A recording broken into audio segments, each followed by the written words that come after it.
This is my little makeshift studio. I don't even know if I'm on air yet or not.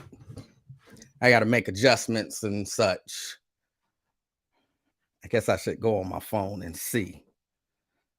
Oh, hold on. Let's see. How do I get there?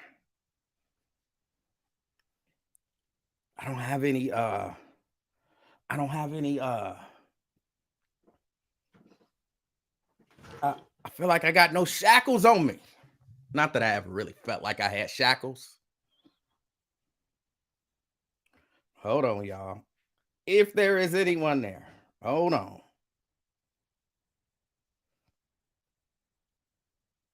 Trying to get to it to see if I'm even live. It says I'm live, but I'm doing it ever so slightly different than the way that I normally do it. So I'm not sure.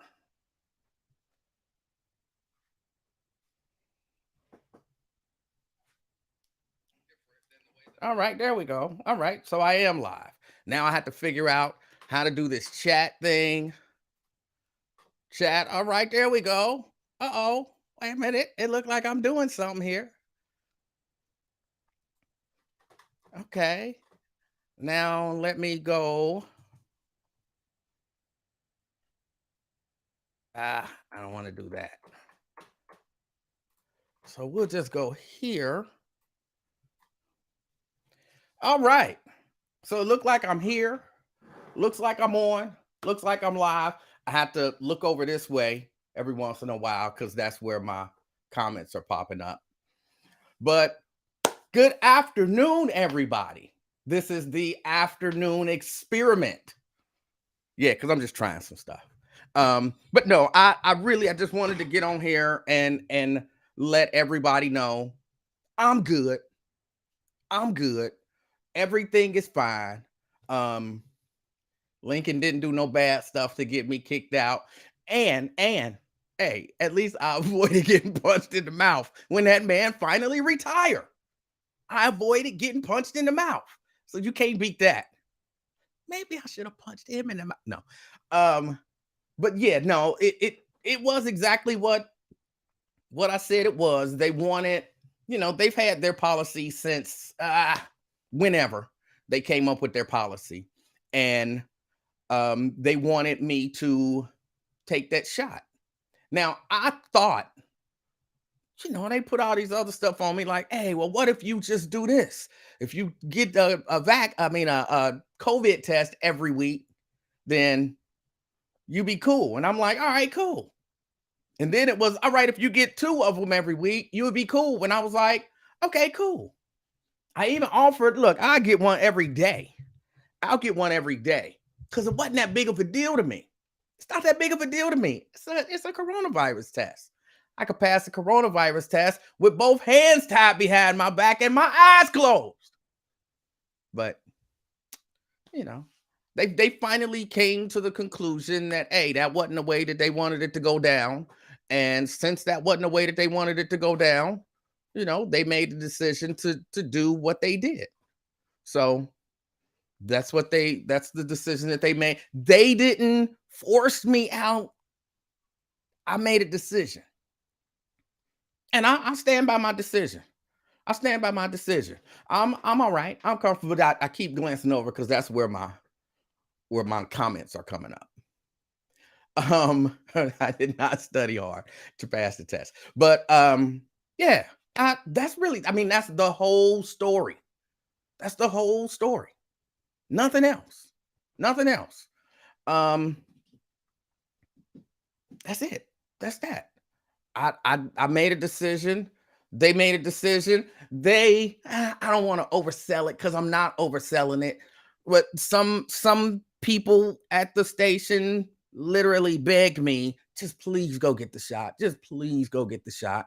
Not because, I'm so valuable, but they playing gospel music right now. It's a lot of moving parts, and they didn't have time to get everything in place the way that it need to be in place to kind of move forward. And I had up until yesterday at 12:59 to change my mind. But I'm not changing my mind. I'm not changing my mind. I mean, it is what it is. I'm not mad at anybody. I'm not mad at anybody. I'm not mad at Lincoln. No reason to be. I'm not mad at Raven. No reason to be. I'm not mad at Radio One. No reason to be. I'm not mad at any of that. I'm mad at nobody. Life goes on. We move on, and it's maybe a different opportunity. Again, this is my little makeshift studio. My little makeshift studio. I figured, I kind of keep it a little dark and subdued and all of that kind of stuff today. Hold on, let me make one adjustment real quick if I can. Now I got to look over here, see if I can see it. Bump that up just a little bit. Okay. But yeah, this is just my little makeshift studio. Um, Somebody, do you have something in the works? I actually have a lot of things in the works. Yeah, I do a number of things kind of freelance, and actually, the day to day kind of told me that um, you got to take this shot, like for real this time. Earlier on that day, I had no idea any of this was coming, but earlier on that day, somebody offered me an opportunity to make a little bit more money. So from a financial standpoint, I'm not worried about anything from a financial standpoint. I'll be fine. I'll be fine. Um, and I have to determine whether or not this is something I want to continue to pursue and maybe do it. I don't know. I don't, you know, but whether or not I want to, just really get in there and focus on it and do this. I have to, I have to make that decision. So, we'll see. We'll see. I'm gonna say I haven't made the decision. Can y'all hear me fine? Can y'all hear me fine? I'm trying a little something different with Restream, and I can't see things the way that I want to see them. Okay, yes. So I I I mean that is what it is. So that's the whole story. There's really nothing more to tell. I made a decision, and that's the decision that I made. I stand on it, and I'm comfortable with it. Um, Somebody says you will be missed. I appreciate that.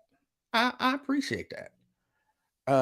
We'll see what happens. They said I'm still eligible for rehire, but once you move on from a thing, going back to it just ain't it you know, it just ain't the same. It just ain't the same. Do I have two? I have a number of monitors. I have a monitor over here to monitor over on this side to monitor the video. I don't like the way my hand looked doing that. Over there to monitor the video. I have a monitor over there to monitor the comments coming in because I can't open it up like I want to. Not yet. Wait a minute. Maybe I can. Hold on. Let me see. Let me see. Hold on. No, not that. Here. Wait a minute. Oh, wait a minute. I might be on to something. And here. And then I can pop that out. I might be on to something. Look at that. Look at that. Figuring stuff out. Figuring stuff out. Like somebody who know what they doing. Uh but yeah, no, that's the whole story. That's the whole story. No need to boycott. Definitely support Raven if they give her that show. I hope they put her on air regularly, and I hope they pay her some money. And I hope they pay her some money. So support her if they put her on. I am considering doing this, and you know, but I wouldn't want to go live like and interrupt Lincoln. I wouldn't want to go live and interrupt Raven. So I don't know. I don't know what I'll do. Somebody said, "Is this a green screen?" No, this is not a green screen. This is just a black backdrop behind me. Just a black backdrop behind me. I do have a green one, but I have to find a good. If I'm gonna do a green screen, I got to find a good thing. This is in my little recording studio and video editing suite at the house, the office. So that's what this is. That's what this is. So somebody said, "Do Raven want her own show?" I think so. I think so. This is what she want to do. She want to do. At least that's my understanding. She want to do talk, and there's nothing wrong with that. There's nothing wrong with that. Somebody said, "Do you and after others?" No, no. Well, maybe, but no, no. Um, I wanna, I really do. I want to see Raven succeed. I want to see her grow her audience if they give her the audience. So, and Jason, I was thinking about doing 3 to 6. That's kind of what I was thinking. Like, I know a lot of y'all don't really be digging Al Sharpton and all of that kind of stuff. So, um, let me see. If I were Raven, I wouldn't want a show by default. I would just want to earn it. But that's just me. I think she has earned it. I think she has earned it. She's been there. She's been working. She's been filling in. She's been doing what she, had to do. I didn't even brush my hair before I came down. I look. Here's what happened. I was listening to the liquid. Okay, here's what happened. I had talked to Lincoln Ware, after everything had went down, and I knew it company policy. I know they not gonna let Lincoln go on there and say this is what happened. I knew that. Let me tell you what happened. See, they wasn't gonna let him do that. They, I'm sorry. They wasn't gonna let him do that. So, I had talked to him about maybe calling in, but I don't think that they were on board with me calling in. And I think they had kind of maybe some things set up to make sure that that didn't happen. So I knew Lincoln wouldn't be able to say anything. Um, and then I was watching the show on the Facebook, and I decided, I'd comment just to let people know, because people were kind of asking, and I knew it would seem strange why does Lincoln keep going to 1 o'clock, and why is they not? So I said I'll let people know. I put the information out there just so that people know, so it wouldn't be a huge shocker, and that's what I did. And then I heard Lincoln say they were going to gospel music at 1. And he said that around 12:45 or something like that, or 11:45.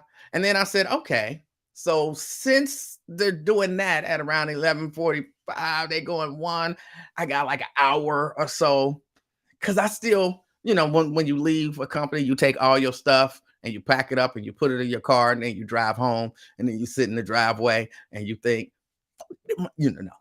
But you sit and you do that. But I hadn't even taken the stuff out of my car. So I went in and I grabbed parts of the stuff from the studio, and I brought them in, and I set it up. I wasn't sure that I would be able to have everything set up by 1 o'clock, but I mean, I got a skill or two. So I figured it out. Again, it's not the most elegant looking thing, but I have a backdrop. Actually, I have a few backdrops. I decided to go with this one, and that's that. And there you go. There you go. That's where we are right now. My metronome is still in the car, so I didn't get a chance to relax. I didn't get my intro music. Yeah, that hypes me up. That get me ready to, that get me ready. But eh, eh, eh. So I'm here though, and I'm here. I will answer any questions y'all got, because I don't have any. There's nothing to stop me from saying whatever it is that I want to say. But we can't see your backdrop. Yes, you can. It's black. That's the backdrop. It's just a black backdrop. You can't even notice that that's moving. It's just a black backdrop. Jackie Jones says, "So you're fired." Yes. Yes. Once I told them, under no circumstances do I intend on taking that shot. They said, all right, we'll let you go there. Did a white guy fire you? No, a white guy did not fire me. Actually, it was an African American sister, and she was just doing her job. It's an African American sister, and she was just doing her job. So, no, a white guy didn't fire me. It was a sister, and I'm not mad at her.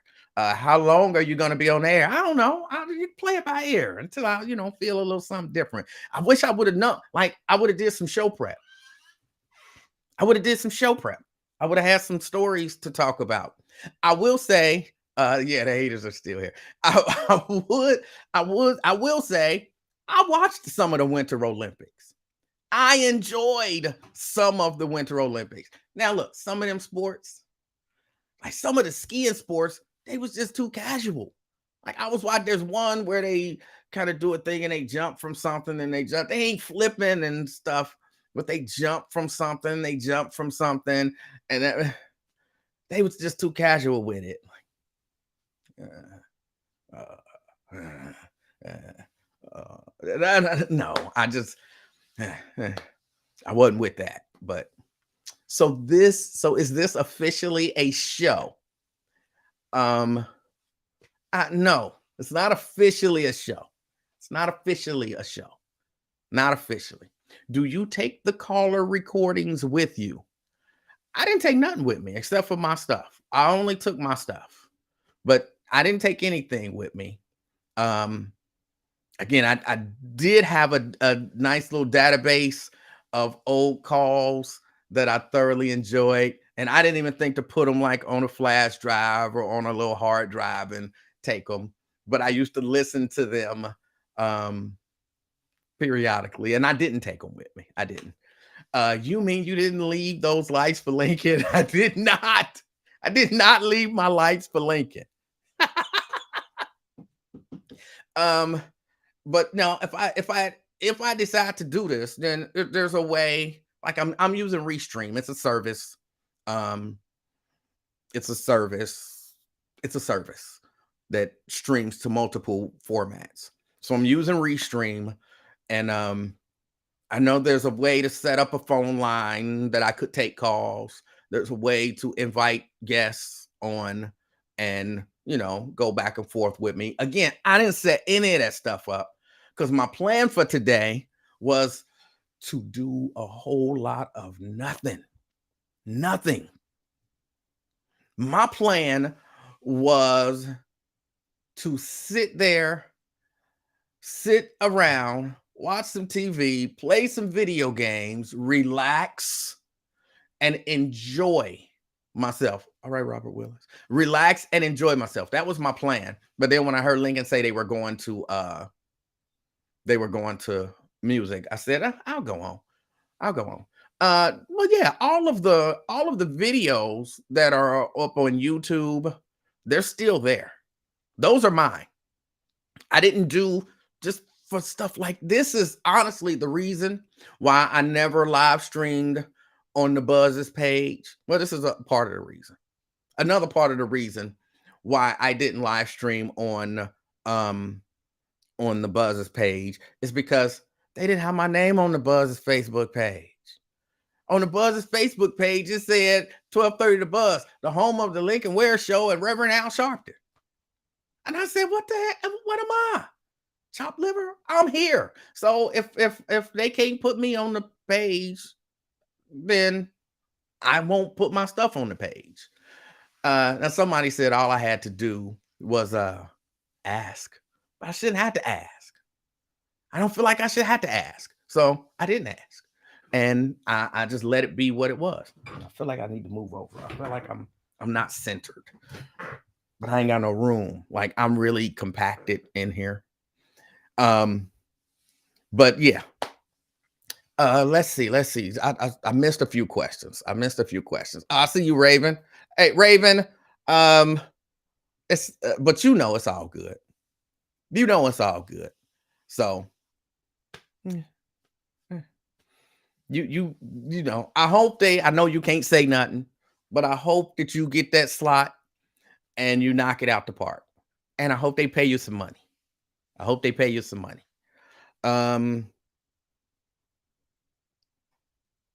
Radio One need to compensate you. I hope you're talking about Raven. Yes, they do. Um, I'm sorry that you got fired. It's all right, Annette. Let me tell you, when I actually had an opportunity to get home, um, because after it took me about 2 hours to clean out all my stuff because I had a whole studio in the studio, and then I had another whole studio in my office, and it was so much stuff. So it took me about an hour to just clean up all my stuff and take it and load it up in the car. And then once I got home, by the time I was doing all of that, and then I got home and I sat down and I felt relieved. And I don't know what the relief is from because I never really felt pressure at the station. If this sounds horrible, forgive me. I got to make an adjustment to this mic.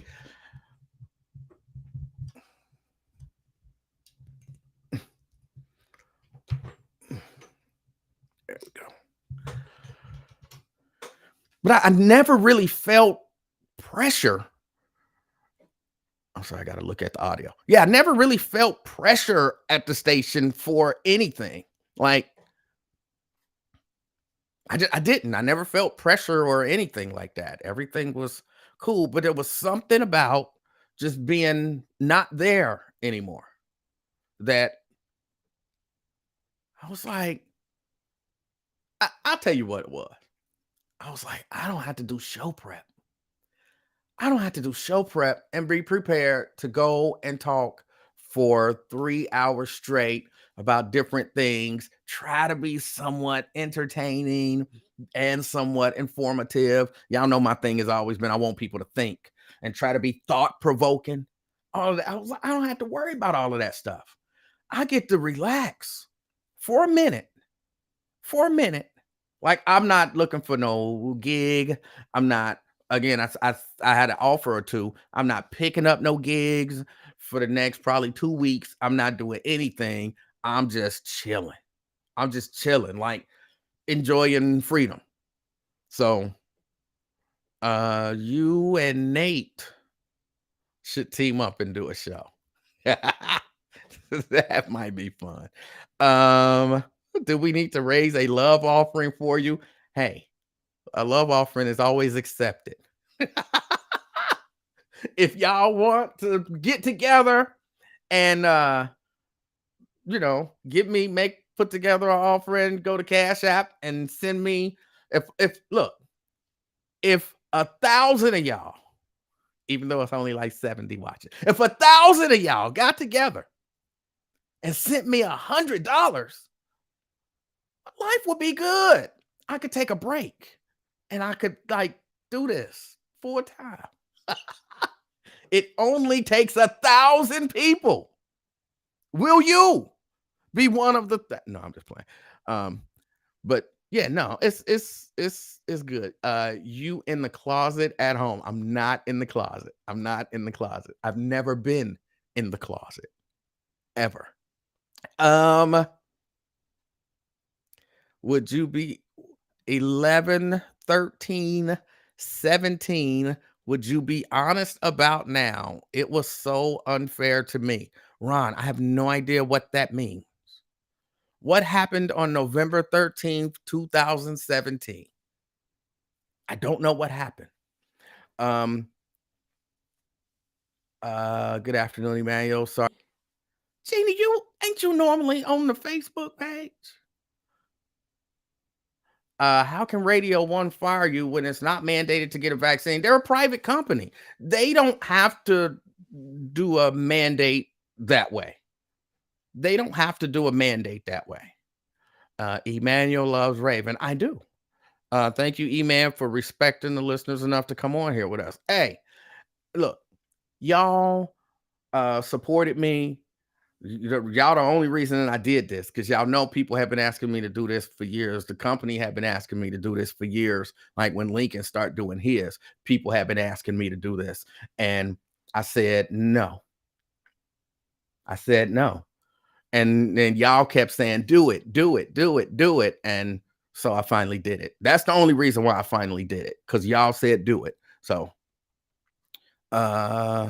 Open up your camera, Emmanuel. When you say open up the camera, I'm not sure what that means.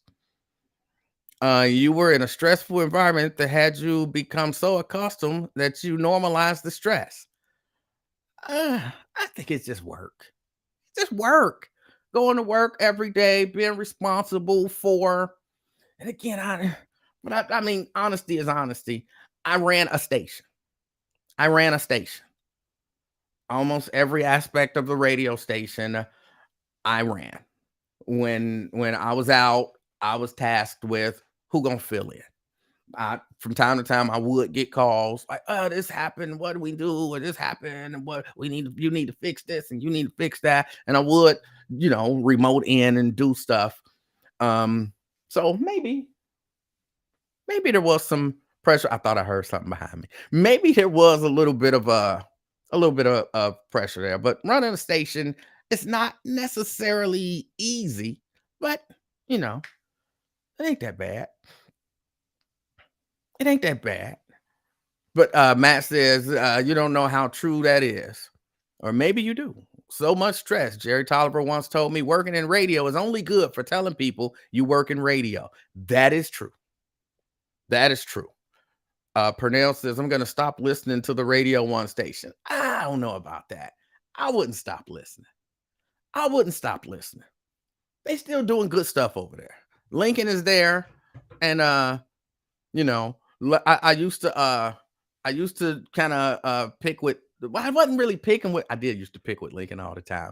If I'm going to miss anything, that's what I'm going to miss. Picking with Lincoln, because it's so fun. Look, I heard somebody was saying on there, you and Lincoln had this love-hate relationship. And yeah, it's true. I picked with Lincoln because it was fun. Lincoln's reactions are priceless. He is one of the funniest dudes that you will ever meet. So yeah, I will miss having worked with that dude. I see you on there, Lincoln. Having worked with that dude for like 20 years and gone through you know, him hating me, him loving me, him hating me again, him loving me, him hating me. You know what I'm saying? And praying at one point, he prayed to God that God would remove the stumbling block in front of him. Just a whole lot of stuff happened, but I like Lincoln. I like Lincoln. I'm not beefing with Lincoln, and like I said, I dodged the getting punched in the mouth bullet. He said he was gonna punch me in the mouth when he left. He was serious in the mug too. He said it with his lips clasped together. But yeah, no, it's everything is fine. He's towing the company line.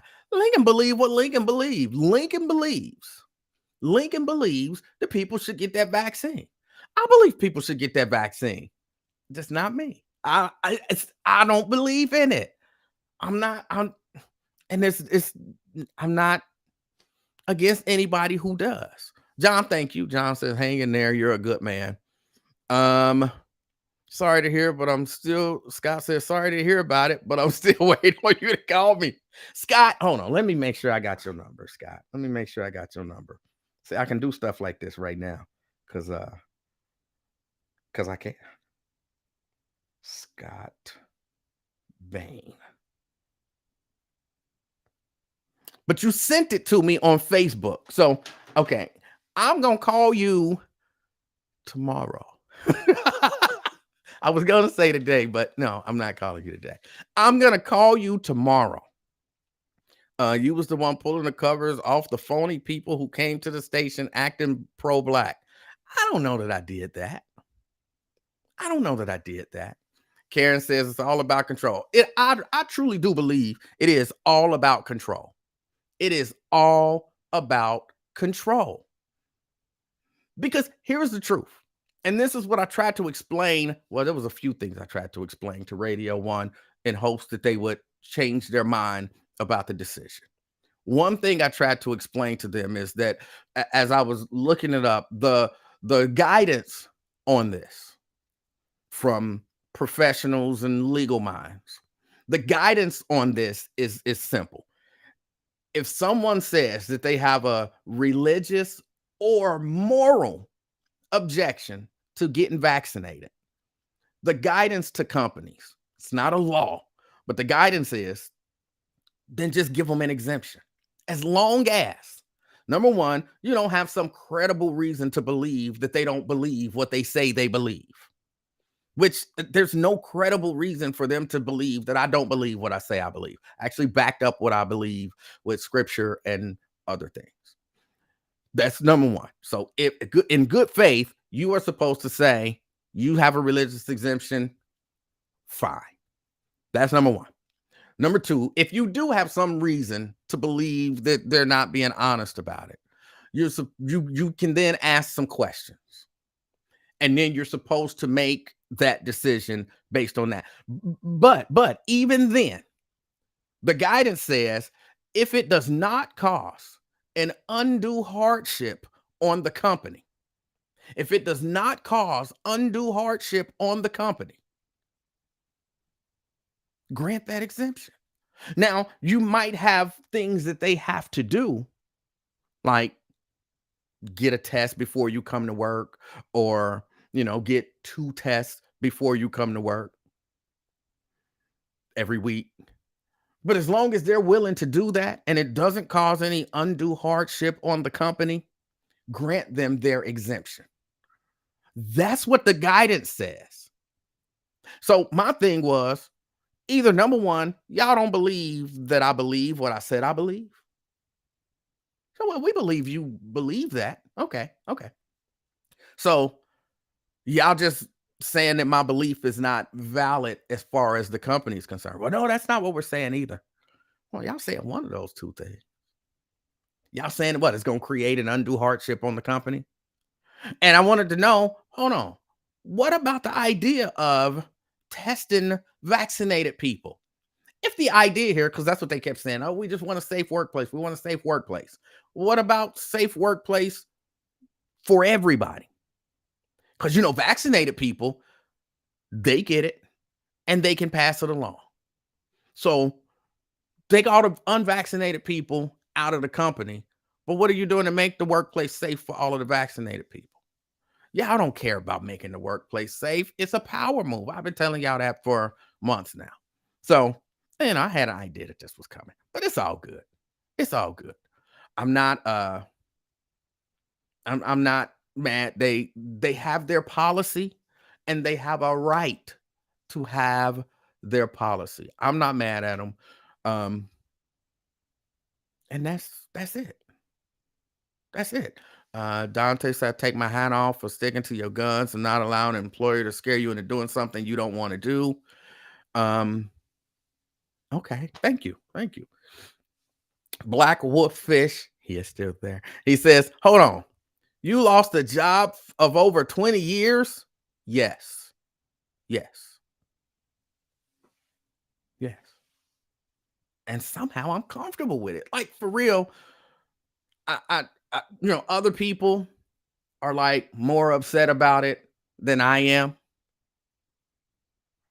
I'm not upset about it at all. Like, I'm like, phew, phew. Oh, would you go back if they asked you? I don't know. I don't. Let me say, if they ask me with some more numbers behind it and no vaccination, I would consider it. With some more numbers behind it and no vaccination, I would consider it. But just saying, hey, we want you to come back. Save money. You still got to take that COVID test twice a week. And no, I'm good. I'm good. Black Wolffish says, sorry, I never called corporate on you. Well, this wasn't a thing of people calling corporate, even though some people did call corporate on me about some stuff. But this ain't one of those things. This is just one of those things that is what it is. Okay. So you had a lot of stuff under the table to they're gonna pay you. What did you leave on the table? I don't know what that means. You please let me know. Let me know what that means. I don't know what that means. Maybe we should all call, email them, and complain. Number one, that wouldn't make a difference. That wouldn't make a difference. Um, and I don't even know that I would say that that's a good idea. Uh, you've always been an honest person, and I am happy that we did meet after hearing you and Lincoln fight for years. Yeah, I'm a Mr. Lincoln fight. I'm always FWU, Mr. Livingston, and honestly, you kind of seem like you knew it was coming. Yeah, of course, of course. I mean, I didn't know it was coming. It was coming. I honestly thought that the decision had been made that hey, your your religious exemption has been granted. So just keep doing what you're doing. We might change up this little stuff that you got to do to kind of give you a hard time, but we granted your religious exemption. You good. You might have to take 3 coronavirus tests a week, or you might have to stand on your head for a half hour one day just so we can tell some nonsense. I thought maybe that would happen, but I really did until Tuesday. I for the most for the most part, not 100%, because some people had gave me a heads up, like, hey, heads up, they not finished firing people for this coronavirus vaccine thing. So your head might still be on the block. I was told that probably about a month ago. And then they came and said 2 coronavirus tests a week. And so I was like, okay, well, maybe my head would be on the block, but maybe that's what they doing. And yeah. So that's the way it all shook now. Are you sure it was over the ticket giveaway? It was not over the ticket giveaway. It was not over the ticket giveaway. Even though people were not happy about the ticket giveaway. And I thought the ticket giveaway was good. You gotta do something for the tickets. You gotta do something for the tickets. Which y'all, oh, she wanted it. Oh, and she I compromised on that one. But no, it wasn't over the ticket giveaway. I told the people if he not gonna watch Durango Unchanged, he not gonna take the vaccine. That's right. Just right. That's right. Just go ahead and go independent and just don't stop talking. Uh, all right, anime. I know it's anime, but I always want to say anime, like eat the cake, anime. Um, I'm tripping because people were legit mad. Are you thinking about doing your own show? I'm thinking about it. I'm thinking about it. I'd have to, I'd have to take all of this stuff to the basement. I got a little area in the basement where I could actually set up a little, TV studio and, do everything. But I got my screen printing stuff down there. I got my workout stuff down there. I got, my little dark room and everything be down here. I guess I could do that and then leave. But I use some of the recording studio and video editing suite for this as well. Well, I don't necessarily have to. I don't know. I don't know. We'll see what happens. We'll see what happens. Oh, somebody said, can you still call this the afternoon experience if you're not with Radio One? I'm going to say yes, but maybe no. I'm going to say yes, but maybe no. Um, I'll answer that. I'll explain that in a minute. Bomani wants to know, will Lincoln have you on as a guest? I doubt that he'll be allowed to have me on as a guest anytime soon because the company don't want all of that. The company don't want all of that, talking about this. I'm certain that they're, concerned that I might bash them, which I won't. I don't have a reason. Well, somebody might say, well, everything you said been bashing them so far. But somebody might be like, or they might think, I'm a bash them or whatever. But I don't have no reason to bash that company. I got no reason to bash that company. Um, I'm actually quite cool with everybody in the company. Um, can you trademark the show name and keep it? Let me finish answering the thing about Lincoln having me on. But I know Lincoln was willing to have me on and call in, but I'm certain that, he was instructed that that might not be the best idea, at least at this point. So, maybe one day, um, I'll be able to call in. And that's I'm a like not being able to say what I think when I hear some of the nonsense that Lincoln Ware says, or some of the good stuff that Lincoln Ware says, or just some of the funny stuff that Lincoln Ware says. That's gonna be because I'll be able to call in other radio stations. Not that I ever couldn't call other radio stations because I never had a contract. Like how Lincoln be talking about his contract. I never had a contract. Um, I didn't. So yeah, I was always able to do whatever. Now, with regard to the name of the show, if you'll look carefully, if you'll look carefully, I probably could fight, and they probably wouldn't even fight. I could probably just trademark the afternoon experience and roll with it because I was doing the afternoon experience, or I had that as a name like so many years ago. I remember I said it, I want to say probably a good 15 years ago. A good 15 years ago. I didn't even have a show. But I did something and I called it the afternoon experience. And that's why I just decided to keep it rolling when I'd had a show as the afternoon experience. But I could fight and everything, but the reason why I didn't, if you look at the name, it doesn't say the afternoon experience. Look at the name that's on the show. Sorry about that. Look at the name that's on the show. Changed it up ever so, little. Partially because of that Joe Rogan experience thing. If I did a podcast and called it the afternoon experience, in my mind, it feels like I'm copying off of Joe Rogan, even though technically I was doing the afternoon experience before he started doing the Joe Rogan experience. But no, I decided to let it go. And as you see now, it says the afternoon experiment. I think I like that. Lincoln called it that one day. I think he was, taking a shot at me. He was taking a shot at me. And I was like, I kind of like that. I wish I would have thought of it. But now that's what it is. So I think that I might trademark. Or I might come up with something different. I might come up with something different.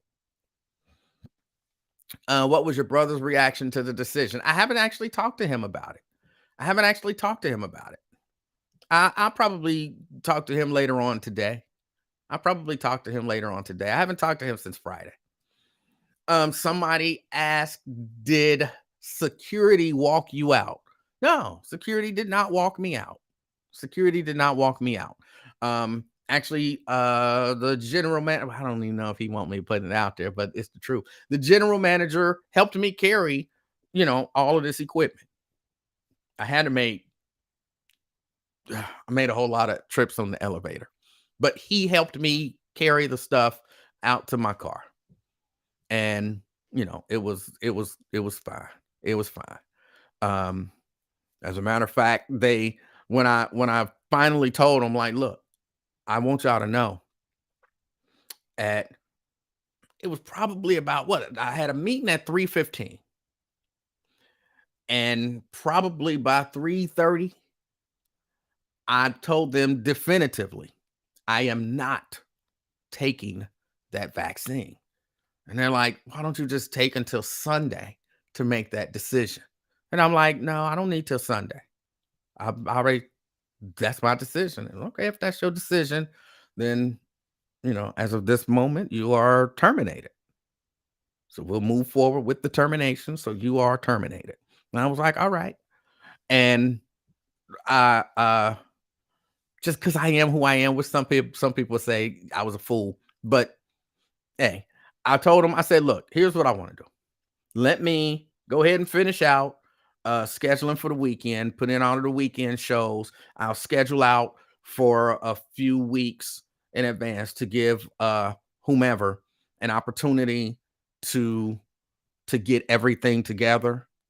So give me until about 5:30 before y'all cut off my internet access and email and all of that kind of stuff, because some of this stuff come down via my email. So give me till about 5:30, and then at 5:30, go ahead and shut everything off. I'll be done with everything by 5:30. And they were like, okay. I know they were concerned because when I thought about it, I could have went on there and sent out emails and stuff, which I didn't consider it as something to do seriously. I just thought that would be hilarious if I sent out a goodbye email to the company. But oh, somebody said, "Can I move the microphone closer?" Hold on, let me do this.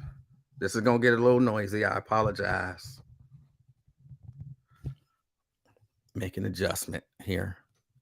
All right, hopefully that's better.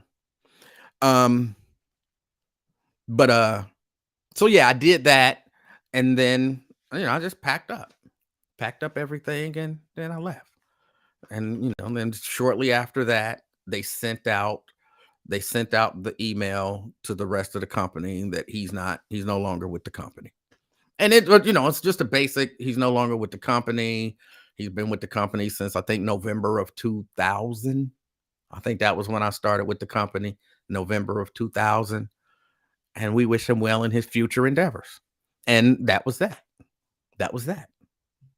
Oh, somebody said I sound fine. I need to move it just a little bit. But yeah, it's really not a big deal. It's really not a huge deal. Um, I thoroughly enjoyed working at the radio station. I enjoy much more behind the scenes stuff, as more than I do like being on the mic. I always liked the behind the scenes stuff. I enjoyed listening to the people talk and having a clip that illustrates what people are doing and all of that kind of stuff. Uh, I enjoyed playing Stop the Violence in Cincinnati. I enjoyed that stuff. I thoroughly enjoyed that kind of stuff. So, yeah, I enjoyed playing the block and sound. I enjoyed, you know, all of that, all of those little things. I enjoyed them. So, if anything, that's what I'll miss more than anything. Somebody kept asking me. I've seen it a few times about Nathan Ivy. Nathan Ivy. No, I've never watched Nathan Ivy's thing. And I know we've gone through this before, and I'm not necessarily going to rehash it. But I've never watched his show. I'm not against his show. I'm not against him. I wish him all the success in the world. Um, and that's that. There was some hatred and some lies that happened. I'm not gonna contribute to that. I'm not gonna contribute to that. So I've never watched the show. I know at one point he had me blocked for a long time, which I think I'm still blocked from his personal page. But I did finally see um the what is it, Sin Digital or whatever, come up on my timeline. And I was like, all right, well, so that's what he's doing, and that's that. It's all good, and it's all good. I'm not beefing with Nathan. I'm still not beefing with Jerry. It's fine. And I wish them all success in the world. And I don't have anything else really to say about that. Like, that's all I got to say about that. Um, how does Mrs. Livingston feel about my decision? She's cool with it. I don't know how much she will even want me to put out there. But at one point, she said to me, I've been waiting for you to quit that job for a long time so you can somebody will actually pay you what you're worth. Someone will actually pay you what you're worth. So she supports me 100%. And that's a good thing. I mean, it feels good to have that support. Like, when they first came and they were like, "Hey, we might, if you don't do this thing by Sunday, you're gonna be terminated." And I came home and I'm like, from a financial standpoint, we'll be fine. My only concern was because I don't really know all this. I do what I do. But I'm like, from an insurance, I want to make sure we still have insurance. I want to make sure we still have life insurance. I want to make sure and she was like, we fine on all of that. And she knows about all of that stuff. And so, she kind of broke it down like, here's what we gonna do, bam, bam, bam. So don't let that be a determining factor in anything that you do. You do what you believe, you do what you feel to be right, and we fine. So, we fine. So that's when I was like, then I ain't got nothing to worry about. I ain't got if financially we good, if my tooth hurt, I can go get it looked at. You know what I'm saying? We good. Something start hurting, I can go see a doctor. We good. You need to go, get a checkup, whatever, whatever. If we good in terms of that, we good. We good. So yeah, that's what she said. And so I was comfortable after that point. There was probably about 3 or 4 hours on Tuesday between the time that I had that first call and the time that I made it home and we had a talk. Those 3 or 4 hours, those were the only things that were concerning me. Not, oh my God, I can't believe I'm gonna not be on the radio. Not being on the radio ain't an issue to me. Um, let's see. Can you not use that ghost town backdrop? Can you not use that ghost town backdrop should you do your own gig? Looks creepy. What are you talking about? I'm looking at it. I've seen the only thing I'm missing is maybe a light pattern of some sort. Like if I would have had another 30 minutes to set everything up, I could have set up another light over here and shown it on the background, and I would have had a little cutout pattern on it. And this would look like a TV1 interview any day of the week. Any day of the week. This is the TV1 interview. This is something you'll see on Unsung. Minus the mic.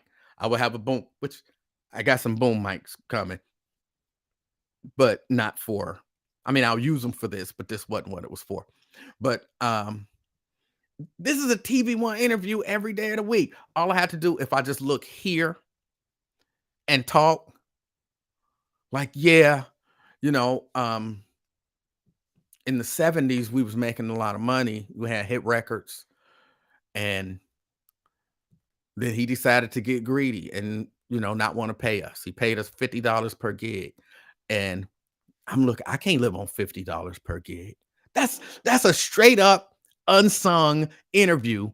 I would turn this light down just a little bit so that the light falls a little less on this side of my face, so that the light fall a little less on this side of my face, and do the little pattern behind me. I got a TV1. I would reframe it just a hair. But this is unsung all day, every day. This is unsung all day, every day. So yeah, don't hate on my little makeshift set. Don't hate on my makeshift set. I would though do a slightly different thing. Like I might even do a green screen because this could be green screen and I could be sitting in a recording studio and you wouldn't know. You wouldn't know. So it's possible.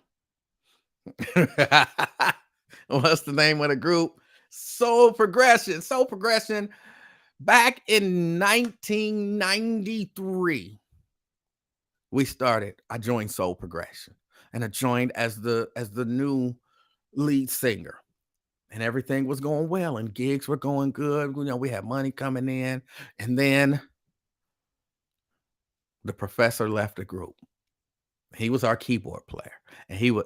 I'm telling you, this is an unsung period. This is an unsung set. That's ever so slight adjustments to the lighting. Don't be a hater. Um, Raven must have conformed and got the shot. I'm not here to tell you what somebody else did or didn't do. It's possible because here's the truth.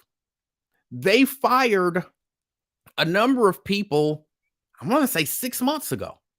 It might have been a little less than 6 months ago, but they fired a number of people like 6 months ago. So, Raven may have or may not, and they might come for her next or 6 months from now. It feels ever so slightly random, but so just because she's there does not mean that she took the shot. And if she did, ain't that her business? Ain't that her business? Um, Hold on, what does it say? Just know that there's an obvious difference at the studio with you not being there. All right. What will you miss most about the job? Messing with Lincoln. Messing with Lincoln. That's what I will miss most about that job is picking with Lincoln. That was I enjoyed. Y'all don't understand how deeply I enjoyed picking with Lincoln Ware. And I want to say probably because I picked with him so much, when I would tell him stuff like, how much I respect him, or how good I thought his show was, or whatever, he would not believe it, probably because I picked with him so much. But I always respected what Lincoln do in the business. I always respected. I've always thought he does a good show. Now I've told Lincoln this, so I'm not saying nothing behind Lincoln's back.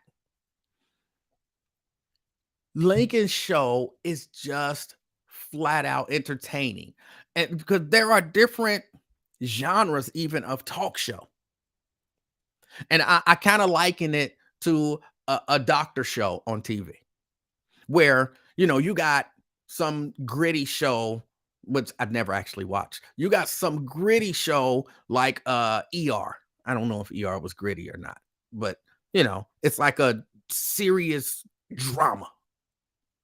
That's a doctor show on TV. It exists. But then at the same time, you got a show like Scrubs. That was a doctor show on TV that existed. They were both doctor shows. They were both television shows. They were just very different. So I wouldn't say, Lincoln was like the hardest hitting news show in the country or in the city. But without a doubt, it was the most entertaining. And you got news, you got information, all of that kind of stuff. You got news, you got information, you got interviews, you got all of that stuff. And Lincoln did it in such a way that everything was entertaining. So I never had a problem with what Lincoln was doing. I never had a problem with it. I always thoroughly enjoyed it. And I like to think he knew he knows.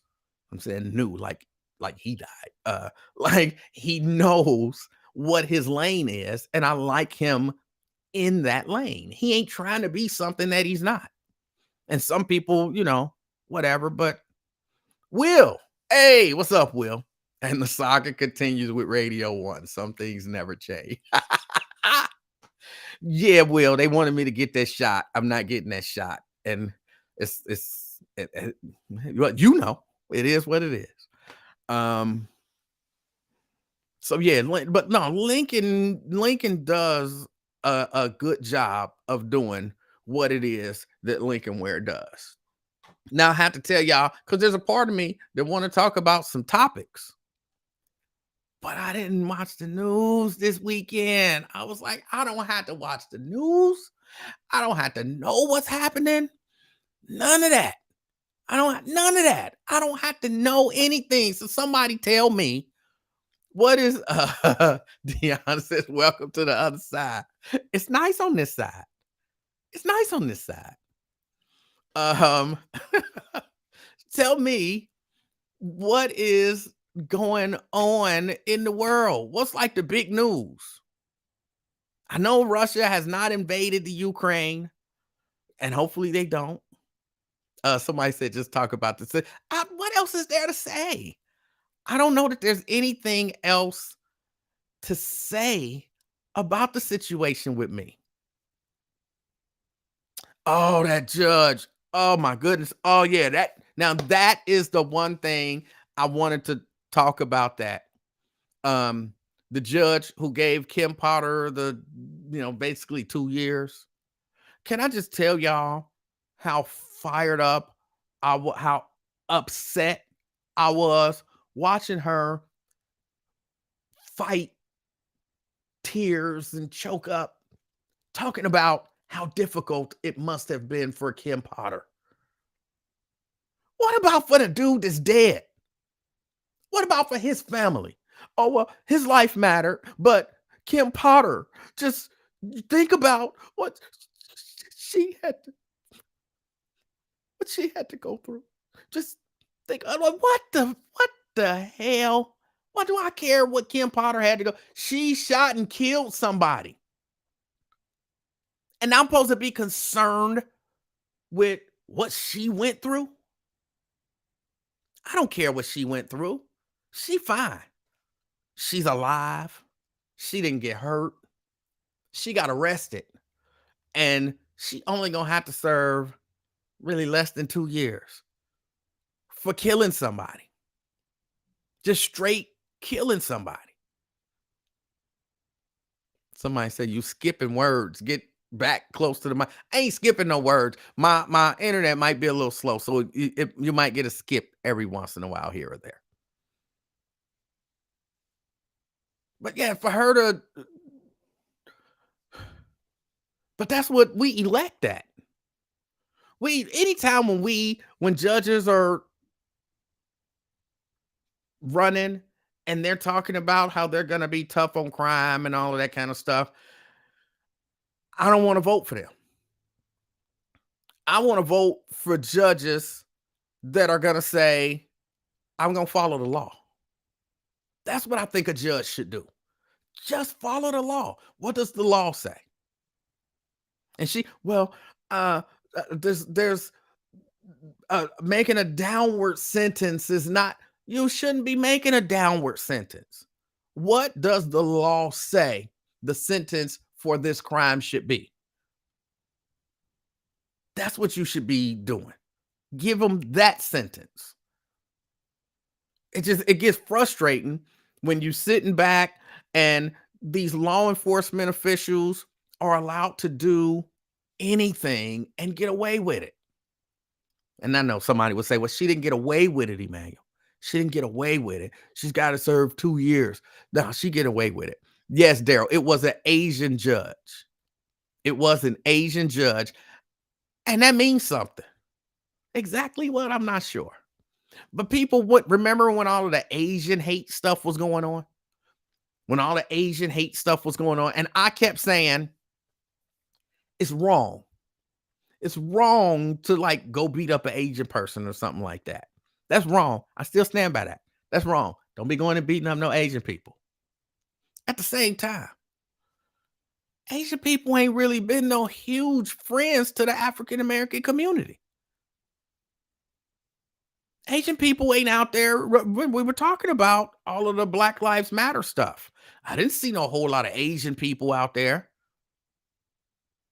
And I almost did my Asian accent. I'm not gonna do an Asian accent. I'm not gonna do it. But I didn't see no whole lot of Asian people out there marching with signs and stuff. And I feel like a lot of times when they get the opportunity,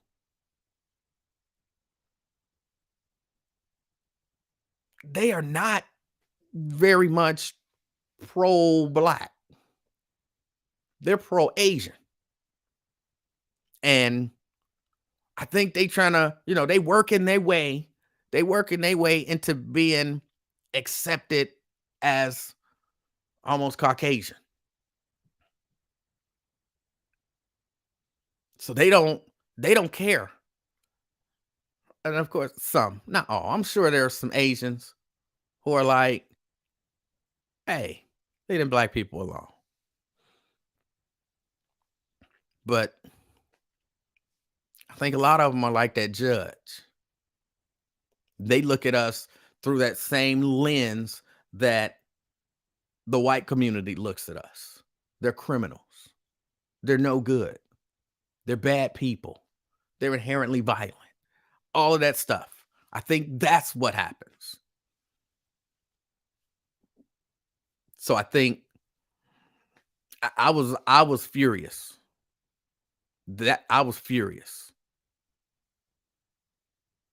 I was furious. And then after, so like you talked about the family. You talked about the loss. And for you to talk about it and then pretend like because you said his life mattered. That was her big Black Lives Matter piece. Like in her mind, I'm sure she was like that. I just said something that should resonate with black people so they should be fine with the rest of this bull. Because I said his life mattered. But then you all but cried for the white lady who killed him. So yeah, I had an issue with that. I had a huge issue with that. Uh, I was about to say 51374. There is no number to call in. There is no number to call in. I'm sorry, y'all. It's just me rambling. Yeah, it's just me rambling. But I don't. Tyrone says there's a lot of anti-black behavior in the Asian community. They've been making millions off of us for years. Oakdale Wood says.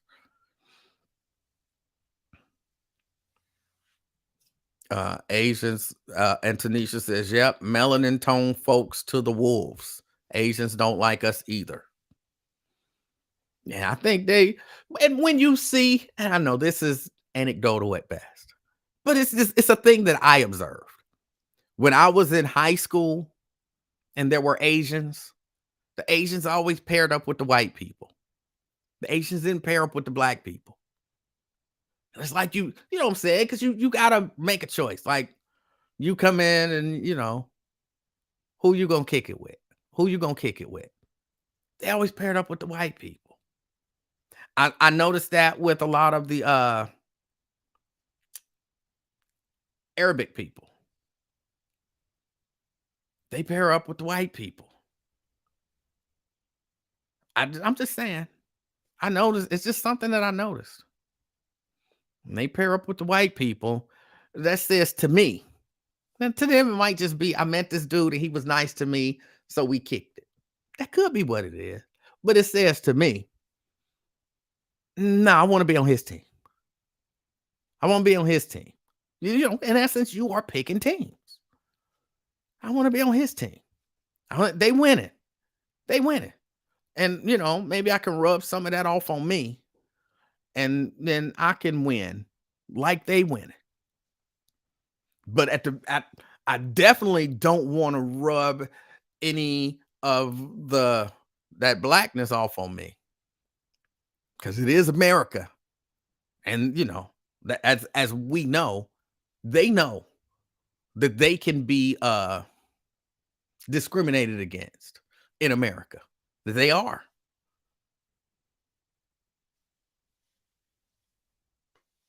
Jericho says, if you've been raised to see black Americans as violent, bad, and oppressed, you'd associate with the white folks too.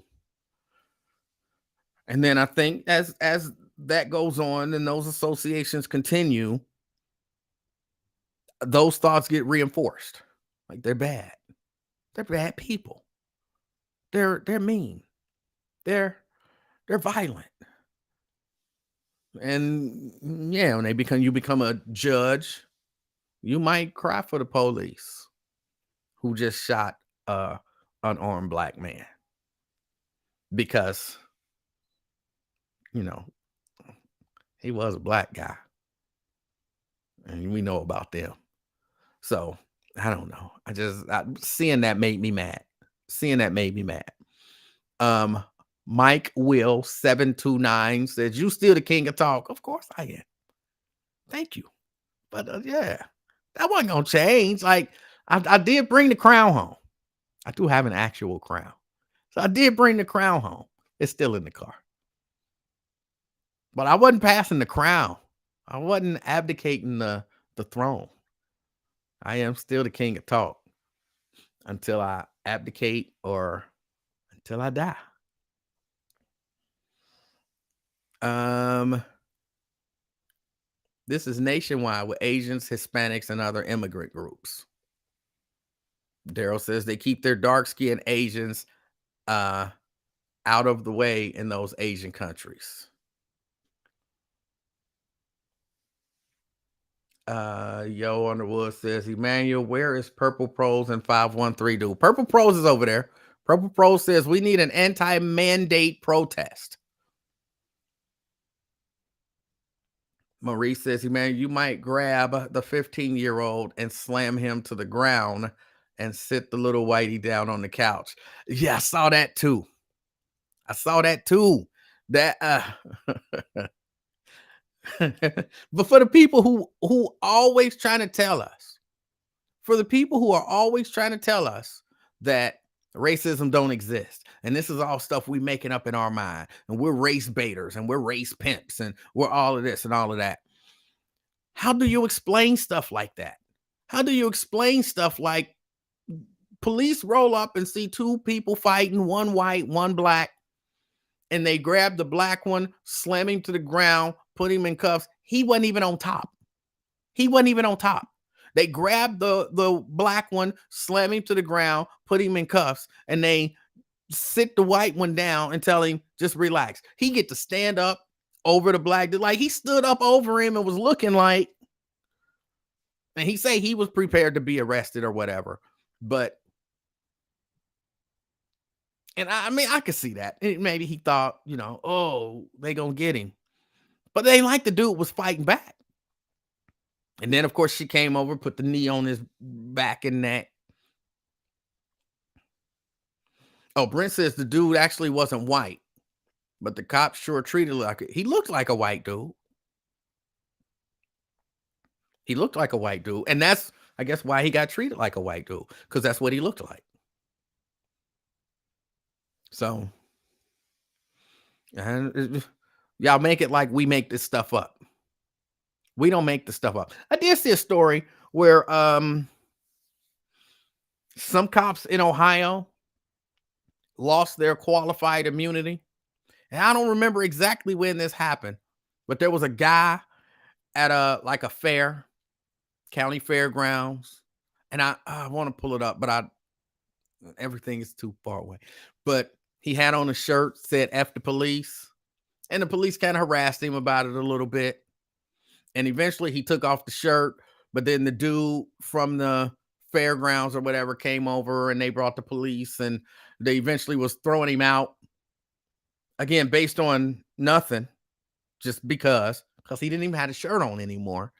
And they eventually arrested him for disturbing the peace as he was walking out. Well, he sued him, but the courts said, hey, they got qualified immunity. They got qualified immunity. Well, he appealed, of course, and went to the Sixth Circuit. And the Sixth Circuit said, no qualified immunity for you. No qualified immunity for you. Because, in essence, and of course I'm paraphrasing, how many times do we have to tell y'all that people can say F the police? And that's protected speech. Y'all should know better by now. We're not going to keep granting y'all immunity for doing the same stuff over and over and over. So I believe it was 6 law enforcement officials in somewhere in Ohio lost their qualified immunity in this case. And now he gets to sue them. Of course, the disorderly conduct charges were dropped because he didn't do anything. But now he gets to sue them in their personal capacity. They lost their qualified immunity. And we need more of that because y'all know they play with this qualified immunity thing. Oh, you can't sick a dog on a person who's in handcuffs or who's laid in the street, uh, not resisting. Which, why would you have to tell somebody that? Why would you have to say you can't sick a dog on somebody laying in the street not resisting? But okay, so you get qualified immunity because I guess we didn't tell y'all that. We didn't make that clear. So, again, it's the whole George Costanza defense. That's what I call it. But hold on, if somebody had told me that that was frowned upon, then I wouldn't do it. So I'm gonna have to plead ignorance here. I was not aware that that was frowned upon. At the last place I worked at, people were sicking dogs on people all over the place. So they used the George Costanza defense. So then once they put it in stone, all right, look, police, you cannot sick dogs on people laying in the middle of the street, not resisting. All right, we got the message. And then you sick a dog on somebody sitting on the curb, not resisting. And then you go to court and you say, I'm sorry, I'm gonna have to plead ignorance on this. I was not aware that that was frowned upon. Didn't we tell y'all? Right, but he wasn't laying in the street, not resisting. He was sitting on the curb, not resisting. See, had you said sitting on the curb, then I would have known. But nobody told me. Nobody told me. That is the kind of stuff that happens. They play with qualified immunity. And y'all, I'm not making that up. Look that up yourself. Look that up yourself, and you'll see they play with qualified immunity. So it's a big deal that the Sixth Circuit said, no, y'all lose y'all qualified immunity. Because basically, we tired of telling y'all to stop doing this stuff. Y'all gonna have to suffer some personal consequences. And then maybe y'all will make up y'all mind to stop doing it. But it's a shame that anybody would have to do that. The court shouldn't have to tell police not to do some of the stuff that they do. And it's well established. If you don't know nothing about the law, I got a right to freedom of speech. And I can say, F the police. You can do it. You ain't got to know the law. You ain't got to know none of that. First Amendment. If you don't know nothing else, you should know the First Amendment and you should know the Fifth Amendment. And that's not the whole First Amendment. But you should know you got a right to say what you want to say. And you got a right to not say nothing. I guess not say anything. My grammar, y'all know how it is. But you got a right to say whatever it is you want to say. And you got a right to not say anything. Those are, if you don't know nothing else, know that. And learn when to exercise them. And I'm just going to suggest that when you're being questioned by police for anything, that fifth one,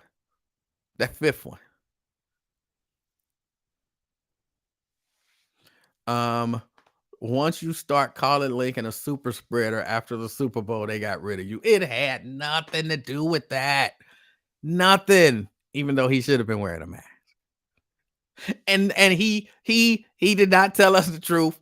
He said, on those interviews, he said, I had on a mask. It was under my chin. Well, I went back and looked at a picture or two. He didn't, unless he had one of those brand new invisible masks. He did not have on no mask. He was just out there.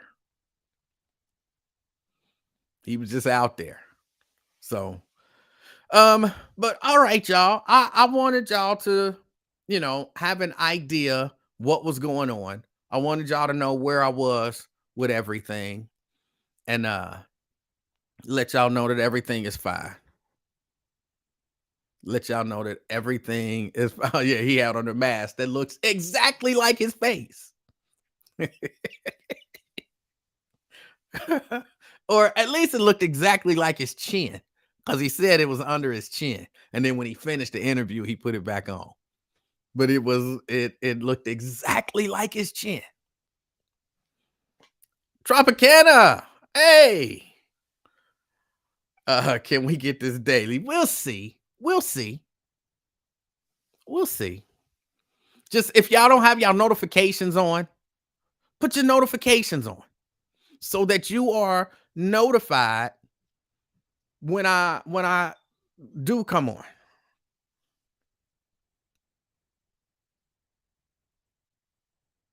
Somebody's texting me, when are you coming back to the afternoon experience? That is someone who is not on the live stream. But yeah, put your notifications on so that you'll know when I come on. I guess I have to start saying subscribe, like, hit that thumbs up, especially on the YouTube page. Hit that thumbs up, subscribe, and hit the notification bell. I sound like a real YouTuber. How long did you work for them? Um, Y'all know I'm not all that good at math. I started at Radio One. It wasn't actually Radio One, it was Blue Chip then. I started there at in November of 2000. So from November of 2000 to February of 2022. So what? 21 years and some months. 21 years and some months. Ron says subscribe. We can. We're going to be Monday to Friday. 12 to 2.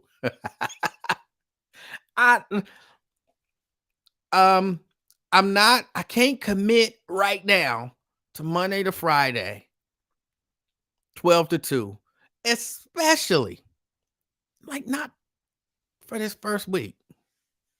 Dewanda says, I'm lost. What is going on? Are you not at the buzz anymore?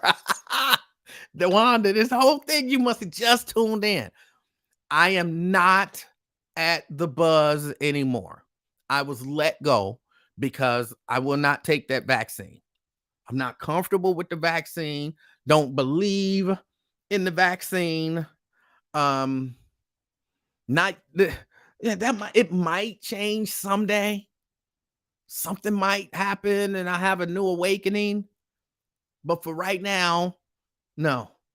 They gave me until last Sunday. Like on Tuesday, they called me and told me that I had until Sunday to take the vaccine or be terminated. And I told them on Friday, I will not be taking the vaccine. So I was terminated. So I cleaned out the studio and my office. And I had to admit, it did look like a whole new studio when I left. It did look like a whole new studio when I left. Um, she says, I did just tune in. I'm so sorry. I'm praying for you and your family. No, it's cool. I mean, you can pray for us. Yes, pray for us always. But it's, everything is fine. It's not dire. It's not dire. Um, the pastor said, do you want me to pray? He was, when I had told him about it, I think it was like on Wednesday. And he was like, do you want me to pray that that they change their mind or that something happens and you keep your job? And I was like, no, don't pray for that. Don't pray for that. Even if prayer worked, and I'm not saying it don't, but I'm saying, even if you could just, like, if you knew everything you pray for is going to happen, like if I said, Lord God, give me $10 million. And then just right now, the heavens opened up and $10 million in unmarked bills fell down from the sky right now. And that happened every time I prayed. God, heal her from cancer. And then I don't have cancer anymore. God, grow him a new leg. He got a new leg. Even if you knew that every time you prayed, it just, bam, it worked. Don't pray for that. Don't pray for that. Whatever happens, happens. And I'm comfortable with that. I'm comfortable with that. So yeah, you can pray for me. You can pray for my family. That's fine. Thank you, Dewanda. But yeah, don't be praying that I end up back at Radio One. Don't be praying that. Don't pray that. Because I am good. I'm good. I'm good. Don't pray for that. Yeah, he asked me, and I was like, no, no. He was like, because the devil be trying to come in. And I was like, I don't know that this is the devil. I don't know who this is. But if this is the devil, he can win this round. Let's let him win this round. We'll be straight. Let him win this round and then pray for some other stuff.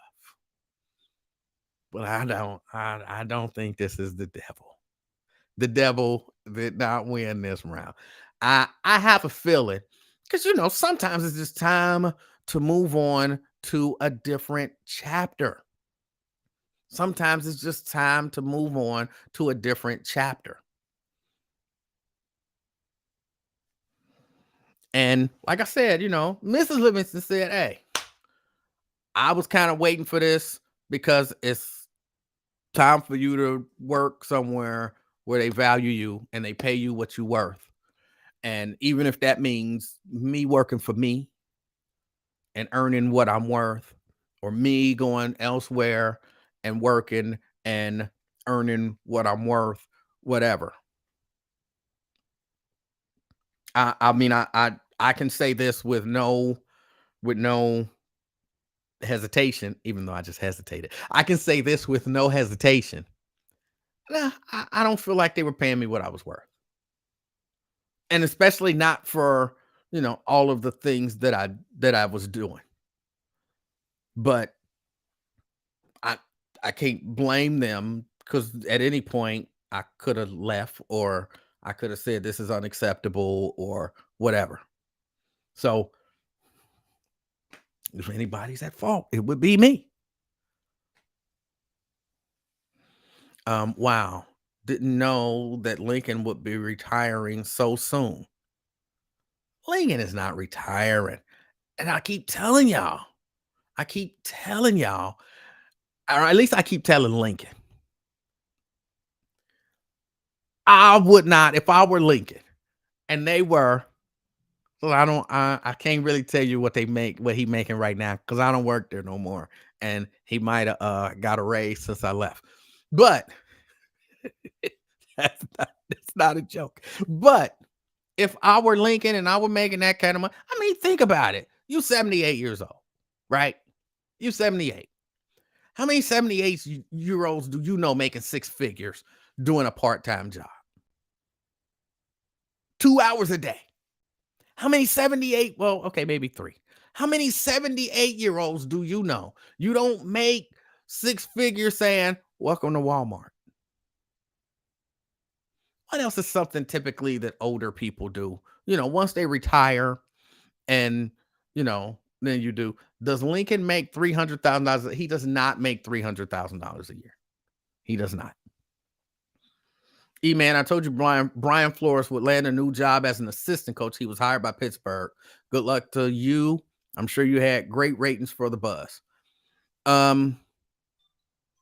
Okay, couple things about that. I'll holler at you in a minute. Couple things about that. I knew that there was a chance he could get an assistant coaching job. I said that there's no chance that he's going to get a head coaching job. But I mean, good for Pittsburgh. Good for Pittsburgh. Good for them. What else? Somebody asked me something else over here that I wanted to answer. Lincoln making six figures with all the perks. Yes, he is. And I'm not mad at him. I wouldn't leave. And thank you, Wyatt. I see you. I see you on here. You're worth more to yourself. Yes. But if I'm Lincoln, Gerald says $50,000 salary over or under. What's the, I don't understand the question. And maybe I missed something. Gerald, I don't understand the question. Um, what was I saying? I get distracted. Y'all know.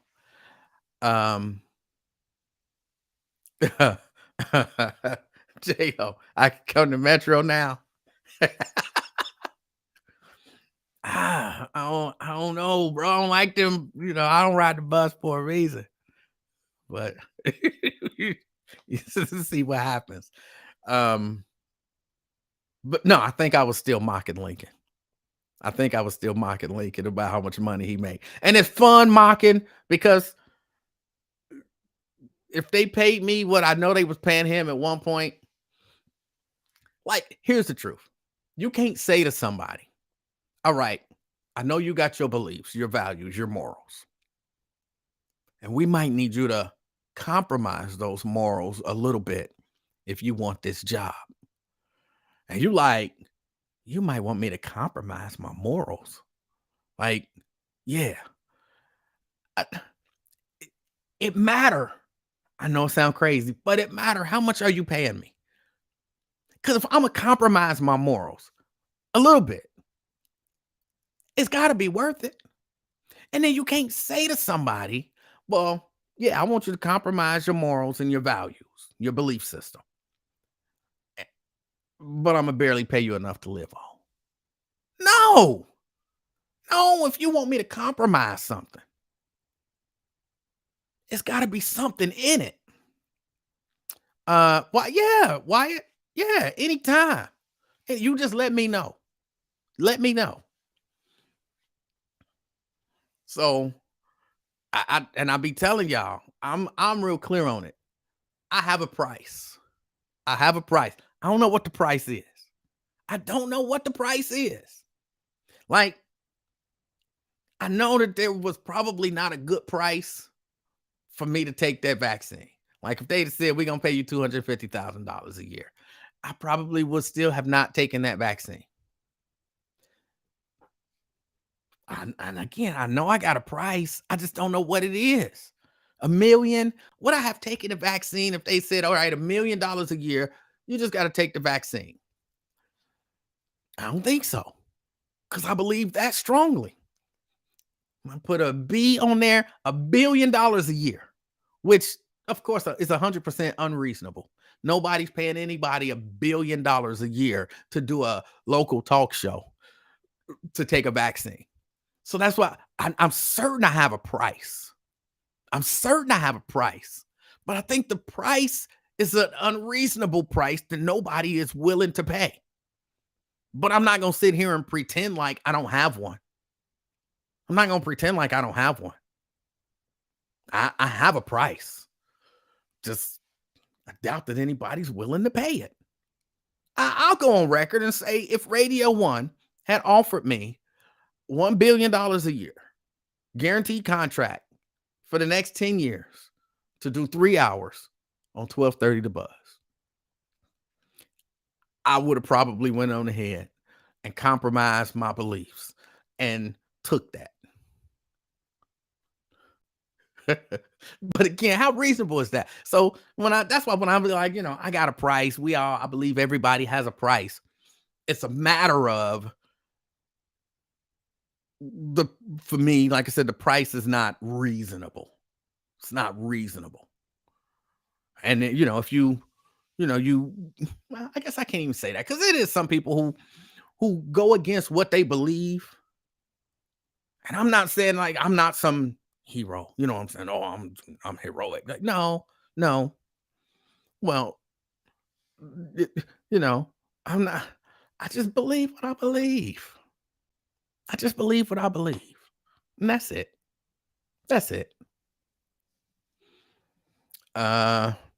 30 cops were charged with excessive, I'm gonna say, force during the Black Lives Matter riots. That was Purple Pros. What's they got to do with losing their qualified immunity?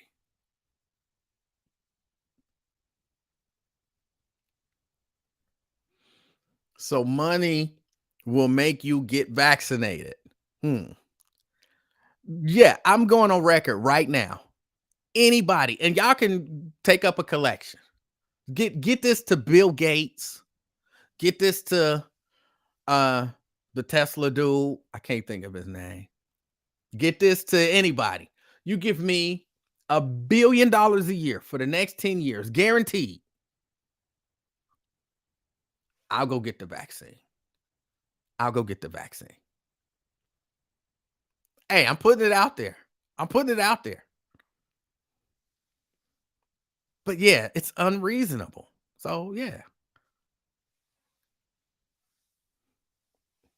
Um, Jeannie says, have a great rest of your afternoon. The government paid for ads on the radio to promote the vaccine. Of course, the radio station is pro-vax. Purple Pro says, right now everyone wants justice, but bends at the knees every chance they get. COVID is forcing people to stand by their beliefs or not. Gerald wants to know, were they paying over or under 50,000? Under. Gregory Hall says, that's no different. Hold on, he said something ridiculous. That's no, why I keep, every time I go to it, it goes away. That's no different than someone doing it for 50 cents. If you believe that $10 billion is no different than 50 cents, you got issues. You got issues. E-Man, it still feels like the afternoon experience show because of the time. It's the afternoon experiment. It's the afternoon experiment. Cinnamon Fist says, just catching up. What in the hell? Wow, I can't believe that. Policy is policy. And people believe in their, a company creates a policy. That's what it is. Those says, for $1 billion a year, I'll get vaccinated every week. Right. Like, come on, y'all. Y'all not like, I know it sounds like I'm being unreasonable, but that's my point, is that what it would take for me to say no is unreasonable. And nobody's gonna do that. To say it's the same as 50 cents. Like what? It's nowhere near the same. Nowhere near. Like, that's not even over 20 years and you're not 50. Listen to your wife. It wasn't even close to that.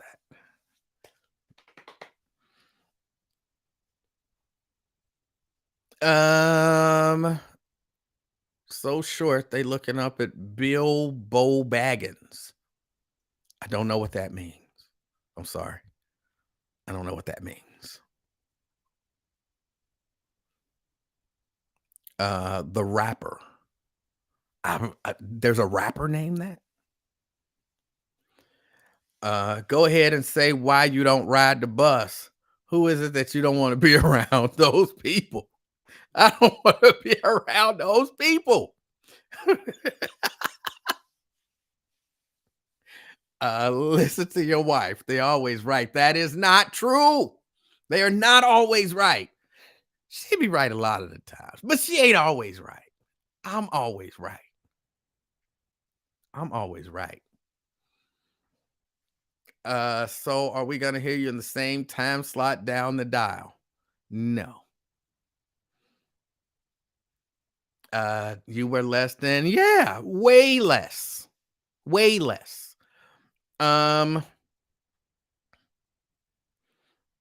You don't have to do no, Wyatt, that's not necessary.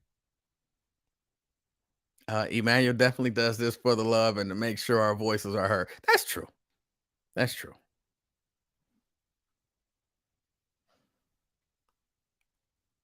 Who's on the bus, Emanuel? Those people. Are we gonna meet your wife? I know you see this. You put that up there a few times. If my wife ever want to come on, she's welcome to come on. But I'm not here to tell anybody to come on. Even when I was at the station, before I ever put Raven on, I asked her if she was comfortable uh, being shown on the air. I don't put people on without their knowledge and or consent. Except for every once in a while, Tropicana. Every once in a while, she inadvertently ended up there. Was Al Sharpton forced to get jabbed? I believe Al Sharpton believes in the vaccine. So I'm pretty sure that he was vaccinated. He was probably one of those people who waited in line to be vaccinated very early on. What people are you talking about? Crazy people on the bus. Look, I'm keep telling y'all. Every time I get on the bus, some crazy stuff happens, some nonsense happens, and I'll be thinking, why am I here on this bus? It's always something crazy. Always somebody just talking loud for no reason. Because mental issues are real. And I'm not like I'm better than you. I'm just like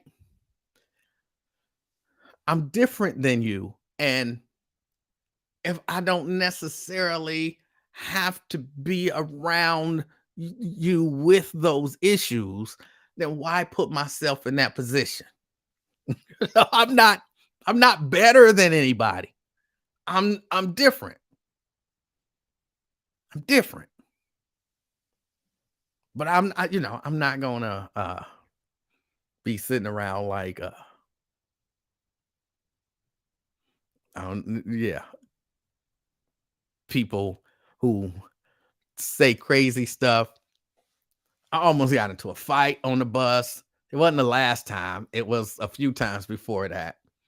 Just because the dude that was sitting next to me kept scooting, scooting, scooting. And I wasn't even paying no attention because, I mean, I'm not a slender guy, but I fit in the seat.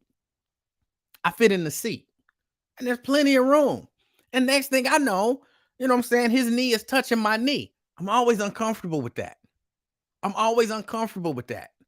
Why is your knee touching my knee? You got plenty of room, like you on the aisle. You could swing out a little bit if you needed to. Why is your knee touching my knee? And I glance over and he's got plenty of seat. He's got plenty of seat. He just wanted to be.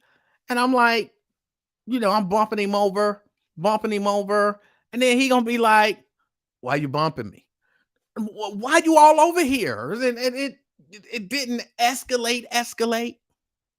And, he was like, okay, I'll scoot over. I'll scoot over. But you could have just asked for me to scoot over. And I'm like, why would I have to ask for you to scoot over? When you sat down, we wasn't touching. That means you intentionally kept scooting over until we were touching. Why would I have to ask you to not do that? Those are the people I'm talking about. I don't want to have to deal with that. When I get in my car and I sit down, I ain't worried about nobody knee touching my knee. Even when Mrs. Livingston is there, look, if she want to touch me, she reach out and she touch me. Actually, she reach out this way because I'm driving. She reach out and she touch me, or she reach out and she touch my leg or something like that. Nobody just keep scooting over, touching. Why you touching me? So yeah, I'm not a big bus. I'm not a big bus riding guy. Not a big bus riding guy. People be asking me stuff like, what you listening to? I know y'all just trying to be friendly. I know you just trying to be friendly, but that's weird. Why are you asking me what I'm listening to? I have my earbuds in. What you listening to? I,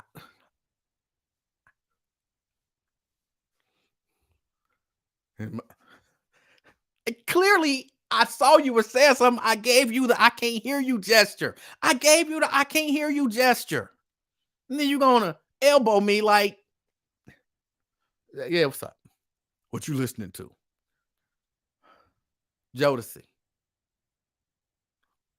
And they want to talk about Jodeci. Oh, I don't need you to talk about Jodeci. Oh my goodness. Oh,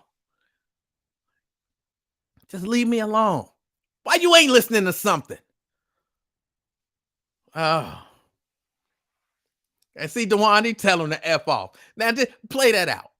Play that out. I'm sitting there. I'm minding my own business. I got my buds in. I'm listening. Jodeci. Oh, yeah. Uh, somebody, what you listening to? F off. Now I'm fighting. You know what I'm saying? I'm fighting.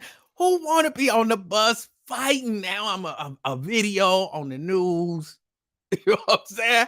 I got arrested for fighting a dude because I didn't want to tell him that I was listening to Jodeci. Oh, nobody want to, you know, while I'm on the bus listening to Jodeci. What else would you listen to on the bus? 78. I was on the 78. What else would you listen to on the bus? Jodeci is a perfect place. I mean, the bus is a perfect place to listen to Jodeci.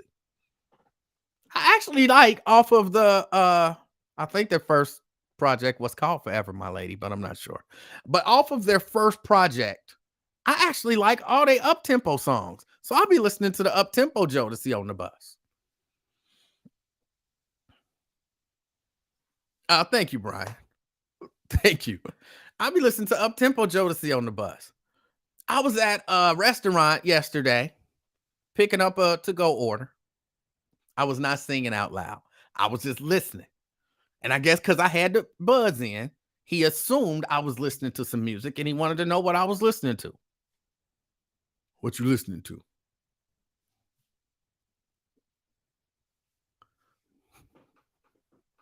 Hey, bro, what you listening to?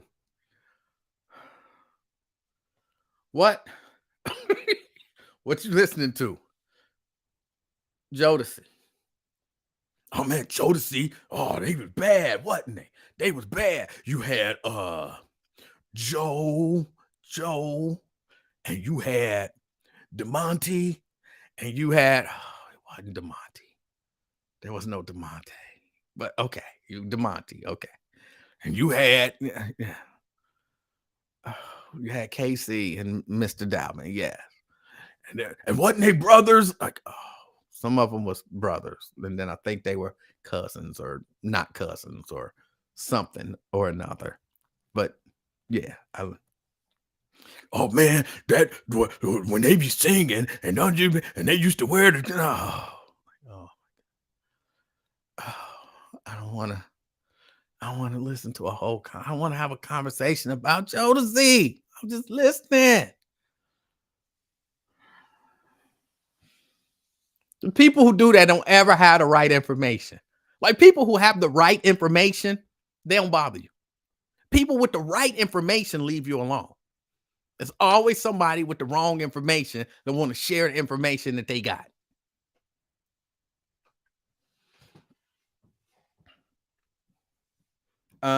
But I was at a restaurant picking up a go order yesterday. Older dude sat next to me. His name was James. Shout out to James. James was a little racist, but he didn't know it.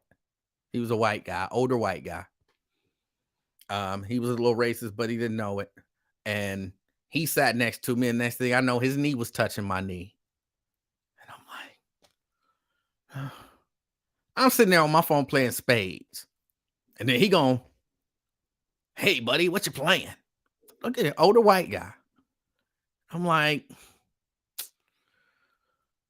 spades. Look like poker. It's not poker. Sure looks like poker to me. I'm telling you, it's spades. I don't know what.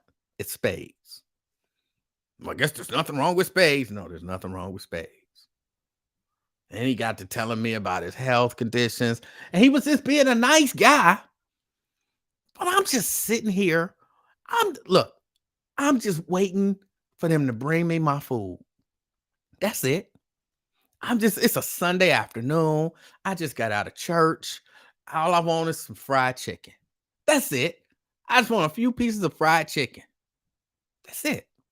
I'm just waiting for them to bring me my food. And then he, uh, back when I was in my, oh my God, I found out, he used to, he was a addict, oxy addict, but he kicked it cold turkey. Um, I found out that his great grandfather was a leader in the KKK. I found out that his friend Pete was black and could play basketball really well. Um, uh, I found out that there's a certain body type that he likes on an old lady. And just so happens an old lady with that body type walked past. Y'all, I'm not making this up, not even a little bit. An old lady with that same body type walked up. And I was doing this for two reasons. And I'm just being honest. Reason number one was because getting up and leaving that seat wouldn't have been a bad idea. So the old lady walks up. I promise you, this is a true story. So the old lady walks up and she's standing there because there are only two seats that you can sit in, and then everybody else just had to stand around. So the old lady walks up, old white lady, and I say, would you like this seat? Chivalry. Reason number one. Reason number two, so that I can get up and move away from James, even though he was not a nasty dude or anything like that. But, he was talking. And she's like, oh, no, thank you. And I'm like, you sure? And she's like, oh, the last thing I need to do is sit down. If I sit down, I won't be able to get back up. And I was thinking, damn it. So I'm like, all right. And then James says to her, you can come over here and sit right on this leg right here. Of course, he slapped his leg. And she was like, and I thought, this lady is about to be highly offended. She's an older white lady, look a little conservative. And she looked at James and she was like, that doesn't sound like a bad idea. And I was thinking, no, not with me sitting right here. I don't want to see this. I do not want to see you and James doing whatever it is that y'all about to do right next to me with his knee touching my knee. No. But she didn't. She went on and walked over to the other side. And then his wife came up. No, that wasn't his wife. And then his wife came up and, they was talking basically about how long I had been waiting. I am not making this up. I promise y'all, I am not making this up. She didn't sit on his leg. She went over to the other side. And then, probably 2-3 minutes later, his wife came up and he started talking to her. But yeah, I found out too much about James that I didn't know. Even though James was not he wasn't a horrible person. He was a nice person. He was a nice person. He was nice to me. He was, trying to have conversations. I was just trying to play spades. I ended up losing the game, partially because, the little computer sucks as a spades partner, and partially because I was distracted by James. He said he wanted to be a preacher. He kept quoting scriptures to me. He was quoting them wrong. He was saying stuff that didn't mean stuff. But he was telling me, he gonna be a preacher. But the reason that he wanted to be a preacher is because he kicked his oxy habit. Because he said he was in pain management for like 30 years. And he went from one doctor who died, and then he went to a different doctor. And then that doctor put him on oxy, even though it said in his chart that he shouldn't be on oxy. But that doctor put him on oxy anyway. And then he was back addicted to oxy. And then one day he was sitting on his porch and he couldn't walk. He couldn't do nothing. And he made up his mind right there that he wasn't going to take oxy no more. And he said 12 days later, he was clean. And he ain't never touched it again, and he ain't on no medicines. And because of that, he thanks God. And that's why he want to be a preacher. Because if it wasn't for the man upstairs, he would be probably dead. And he was on oxygen on the whole time. So every once in a while, he'll be talking, and then you'll hear, the oxygen kick in, and then he go back to talking. Oh yeah, and they had me on they had me on oxy for all of these years, and it was hard, and I was addicted, and I was doing anything that it took to get it. And then I was just like, wow. And yes, this whole time his knee kept bumping my knee, and I kept moving. And every time I move, he'd move. And when he laughed, a couple of times he slapped my leg, and I was like, what would I look like fighting James up in the middle of the restaurant? What would I like? Why are you slapping my leg because you think something funny? We not that cool. And then afterwards, he was like, I never got your name. My name is Emanuel. And I knew when I said that, I was trying to walk away. He stuck out his hand to shake my hand, and I shook his hand, and he held my hand. And he went to trying to tell me what my name means. Like, oh my God. Oh. Now, at some point in the conversation, I had already told him that my father was a pastor. My name is Emanuel. My father was a pastor. I've been in church my whole life. Do you know how many times I have heard what my name means? Why would I not know this? But James wanted to make sure that I knew. So he was holding my hand. I'm like, oh my goodness. And if I would have just snatched, I think I would have pulled him out of the seat. And, he didn't look all that sturdy. So, yeah, he went on and told me what my name means. Your name means God with us. Yeah, I know. And you know what that means? Oh, my God. You about to preach your trial sermon on my name. Oh my goodness. It was just. But, yeah, that whole knee touching thing. All of that story came from knee touching. That whole knee touching thing. I'm not a big fan of the whole we sit next to each other and my knee touch your knee. I'm not a big fan of that. I'm not. So yeah, that's why I don't ride the bus. All of that. That's why I don't ride the bus. That's why. And then he kept saying, because he wanted it to be known, like more people should be like us. Like us, how? Like I never meet a stranger. There's nobody that's a stranger to me. And when I meet you, you're not a stranger. I'm like, all right. And you seem like the nicest guy. I'm not really saying anything. Like, I'm not saying anything. I'm in my phone playing spades. But everybody should be like us. Like, and you is slapping my knee. That is inappropriate. That's inappropriate. I need to be more careful next time.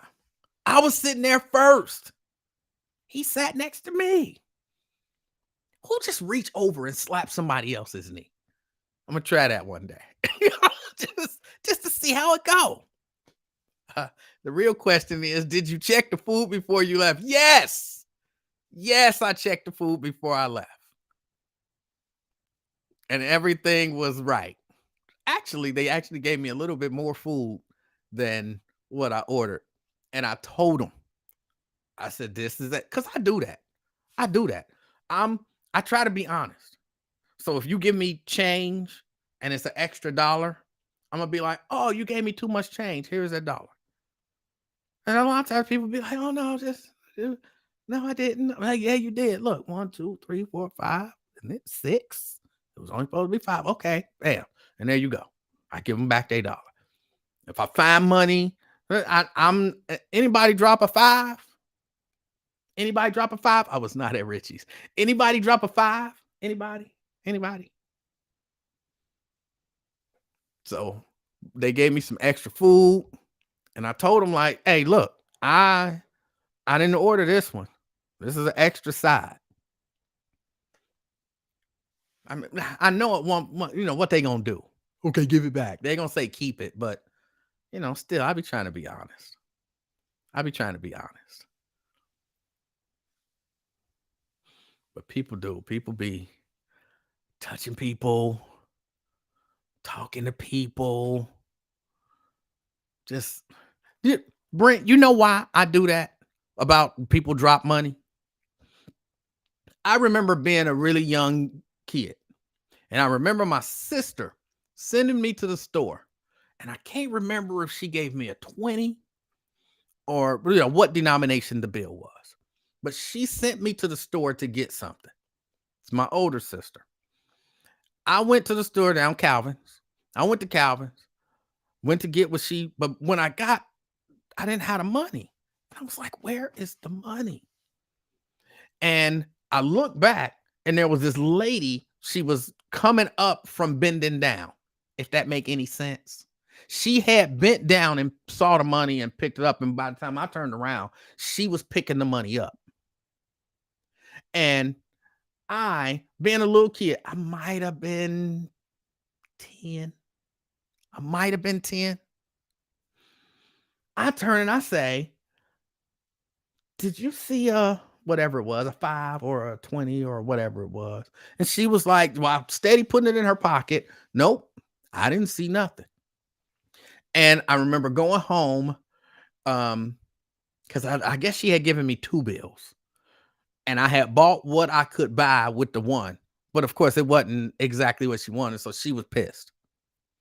And I just remember thinking, why would you be that dishonest? Why would you take money from a kid? Why would you do that?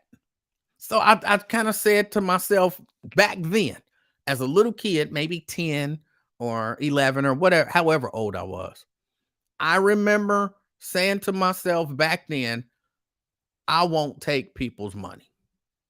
If I'm walking through the store and I see some money and somebody be like, hey, did anybody see? I'm giving that person their money. I'm not going to be like this lady. But yeah, she sure did. And I knew it was her. I mean, as a 10, maybe 11-year-old, I didn't have whatever it was to be like, yes, you did, because you just picked it up. I know you did. I saw you didn't, because I didn't actually see her pick it up. I just saw her standing up there was no other reason for her to, dip down like that. So that's why I try to not take advantage of people like that. If you drop a 10, I'm gonna be like, hey, anybody drop a 10? And you make whatever decision you want. But TC says, will this be the new room? This is just a little makeshift with a black backdrop behind me. There's stuff behind the backdrop. And it would have just looked a little not, So I just figured I put up a little backdrop. I have a few backdrops. I could have put up the white one, but I decided to roll with the black one. And eventually I will make a determination on what the set will look like if I choose to do this on a regular basis. Eventually I'll make a determination on what the set should look like. I am Purple Pros likes the black backdrop. Thank you, Purple Pros. Purple Pros wants to know, how long has Raven been there? No offense, but she's too much of a negative person. She is not negative. She's not negative. I thoroughly enjoyed doing the show with Raven at the helm and Raven interjecting. Thoroughly enjoyed it. I like the way that she thinks. I like the way that she challenges. I like the passion. I look, all that need to happen. I know I'm off. All that need to happen is she just need to grow her audience. Because here's the truth. When I used to fill in for Lincoln, the same stuff that y'all saying about Raven, people used to say about me. People used to say that same stuff about me. And y'all do have to realize, where are you? It looks so dark there. Ruby, I'm at home in my studio. I got a black backdrop up and I got a light shining on me. Now I would have put a light back here on the backdrop. Actually, more over here. Over here. I would have put a light on the backdrop and put a little pattern on there, and then this would be all perfectly fit for unsung. But I did not do it. But it's nothing wrong with a black backdrop. It's just a light, a mic, a backdrop, a camera, and then a whole lot of other equipment. But Vernon says, "Will someone tell those of us who just tuned in what's going on? I'm so confused." I'm gonna get back to what I was saying about Raven. Vernon, I'm no longer with Radio One. They have a policy where you have to be vaccinated. I made the decision to not be vaccinated, thus violating their policy and letting them know that I have no intention on getting vaccinated. So they said, based on that determination, you have to move on and we have to terminate your employment. So I'm no longer with Radio One. I'm not mad at Radio One. I'm not mad at anyone at Radio One. They have a policy and that's just how they roll. With regard to, again, Raven, people used to say the same thing about me. And if y'all notice, a lot of the people who listen to the Lincoln Ware show, they don't listen to my show. They can't stand me or my show. Can't stand it. So what had to happen was people had to hear me and say, I think I kind of like listening to this guy, or I don't like listening to this guy, and I don't like it so much that I'm gonna keep listening to this guy. I know that sounds crazy, but sometimes people listen to you because they don't like you and they want to disagree with you. But whatever the case may be, you have to grow your own audience. So, as far as I'm concerned, and this is just me, Raven is a grown woman and she does what she does. If I was Raven, I wouldn't be trying to capture y'all as my audience.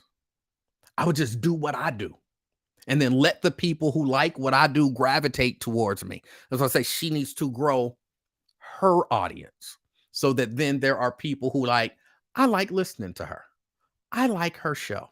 I like the way she points things out. Or I hate the way she does the show, and I hate it so much that I got to listen to it every day to disagree with her. But either way, she has to grow her audience so that, that's that. And it's not going to appeal to everyone. It's not going to appeal to everyone. And I would just caution her against trying to appeal to everyone. Be you. Be you. Some people will love it. Some people will hate it. Some people will be somewhere in between, but you be you. And then the people who are attracted to you will grow your audience. You taught Raven all she knows. And if she thinks she's going to take over that show, she got another thing coming. The ratings are going to go down. She's not a perfect fit. She get mad too easily. Everything that you just said, Miss Lucky Charm, will be the reason why somebody will want to listen to her show. Somebody will want to listen to her because she get mad easy, even though I don't think that's the case. Somebody will want to listen to her because of all. No, she's not a perfect fit. Who's the only perfect fit for me? It's me. That's it.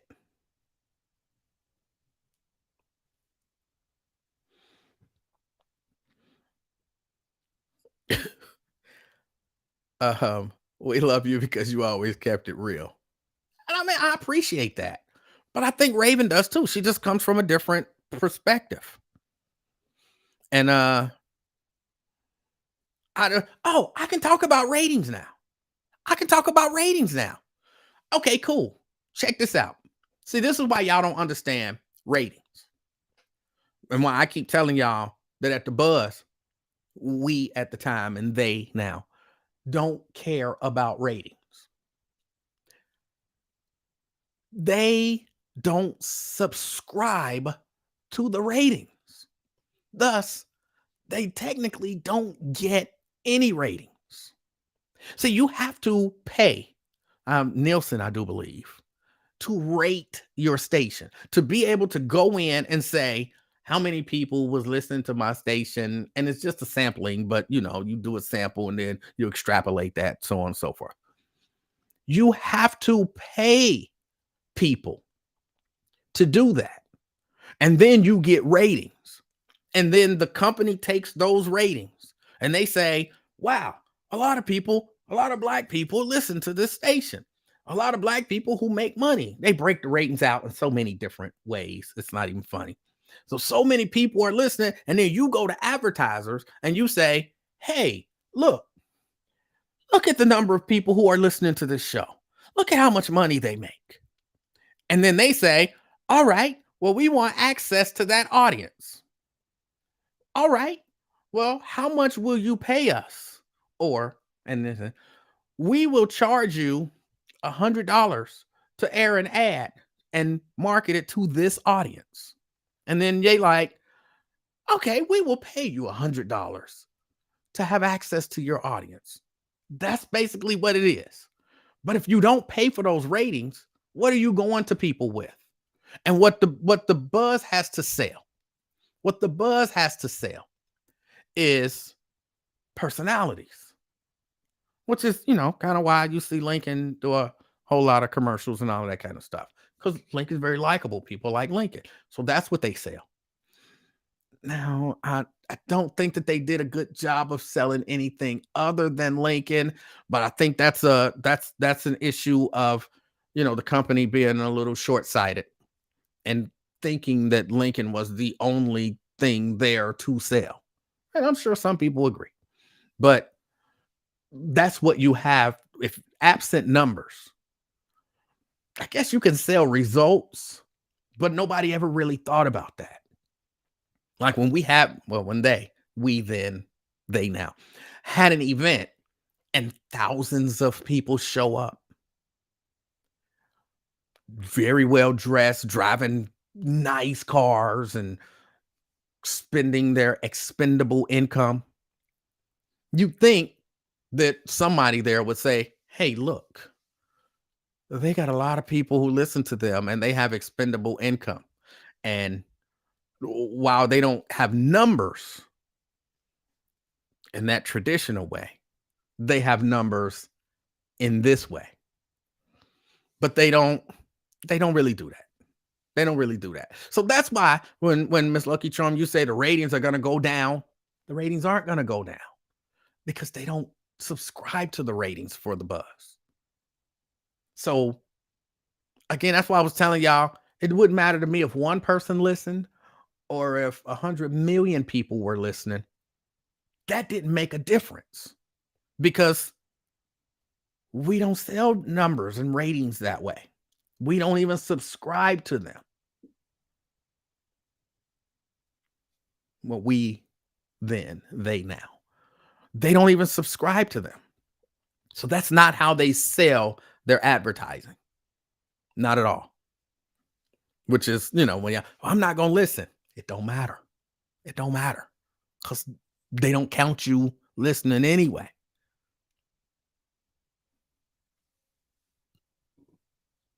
How come you never got to drive a Jeff Wyler car? I never got to drive a Jeff Wyler car because I was not an endorser for Jeff Wyler. Jeff Wyler says, hey, we want Lincoln to endorse or to come out here and basically say, come to Jeff Wyler. And we will pay him because he brings an audience with him. And that audience, we believe, will buy a car.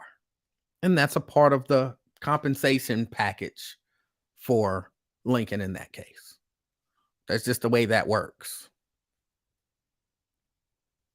So what is the new time frame from this point? Well, why y'all trying to pressure me? Why y'all trying to pressure me? Now see how y'all ladies be feeling. Y'all trying to pressure me. I'm not I'm not ready. I'm not ready yet. Come on. Just give me some time. Give me some time. Like y'all, when you gonna do this? When you gonna do that? I see how y'all feeling. Like, hey girl, can I please? Huh? Can I please? Please? Let me just put the head in. Please, please, please. You know, hold on. Give me some time. Give me some time. Let me get to know y'all first. Let me get to see if this is what I want to do first. Angela says, what I miss. Oh my goodness. I'm no longer with the buzz. I got fired because I wouldn't take the vaccine and they have a policy. It seemed like I'm ready.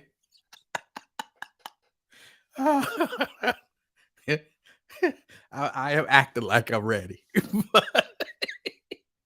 I'm acting like I'm ready. My mouth say no, but my eyes say yes. I don't know. I don't know. We'll see what happens. That's where I am. Um, we'll see what happens. Um, hey, bravo in the house. Didn't they change the mandate? Radio One did not change theirs. Radio One did not change theirs. E-Man, are you still on? Yeah, I'm still here. See, you need to turn this into a rating. There you go, another one. There go another one. Was it Stephanie Mills said you putting a rush on me? I'd like to know you better. Don't put a rush on me. Sab one says, what happened with you and Nathan Ivey? Nothing. Nothing. I've told is Radio One black owned? Yes. Yes. Well, black owned is the CEO and all that stuff is black. I mean, it's publicly traded now. So, whether it's black owned, how you determine that. But I would say yes, it's black owned. People in charge, the people at the top, the head is black people. Though you never read my comments, I still support you in whatever talk radio experience you bring. It went away to the table. I read your comments. I read your comments. Black owned, but white ran. Some of the argument could be made. The argument could be made, but in terms of at the top, they're black people. And what happened with me and Nathan? Nothing. When they decided to, do some restructuring or whatever and get rid of a lot of people, some people made the argument that I had something to do with it, which I did not. I didn't have anything to do with it. I didn't know about it. But there were a couple of people, Nathan being one of them, who ran around telling people that I did. And that I didn't appreciate because it wasn't true. And all one has to do is ask. I'm an honest dude. Ask me, do I like you? I'm going to tell you. No, I don't like you. Or I ain't gonna beef with you. Or yeah, I really like you. Whatever the case may be. I'm an honest dude. So if you ask me, did you know this was going to happen? And I say, no, guess what? I didn't know. If you say, did you know this was going to happen? And I knew it was going to happen. I'm going to say, yeah, I knew. Because what I got to lie about? What you going to do? You going to whoop me? You know what I'm saying? So I got no reason to lie. And to run around telling people that I stabbed somebody in the back. That's just offensive. So that's the only thing that happened is that people, it wasn't just him. It was him and Miss Tolliver ran around telling people this, and I only know it because people came to me and told me. People came to me and told me, like, this person told me this, that person told me that. That's it. And I ain't got no hatred for nobody. I got no hatred for nobody. I just didn't think that that was a good thing to do. I don't think I would have done that. As a matter of fact, I'm certain I wouldn't have. Not if I didn't know it to be true. Not if I didn't know it to be true. So that's it. That's all that happened. Um, I still wish the best for him. I wish the best for Miss Tolliver. I wish the best for everybody. I don't wish bad on anybody. Like, I can't think of anybody. Let me really think. Maybe Trump. I kind of wish a little bit of bad stuff would happen to Trump. But um, I really can't think of anybody, from a personal level that I know that I'm like, ooh, I want to see that person fail. Ooh, I want people to think bad about that person. Ooh, I want people to, I can't think of anybody who I feel that way about. I want to see everybody succeed. Everybody. Um, Tria says, "Do you like me? I don't know you all that well, but what I know of you, sure." Wyatt says, "Do you like me? I don't know you all that well, but what I know of you, sure." I don't want to see anything bad happen to Big Bird. I don't want to see anything bad happen. I just don't support Big Bird.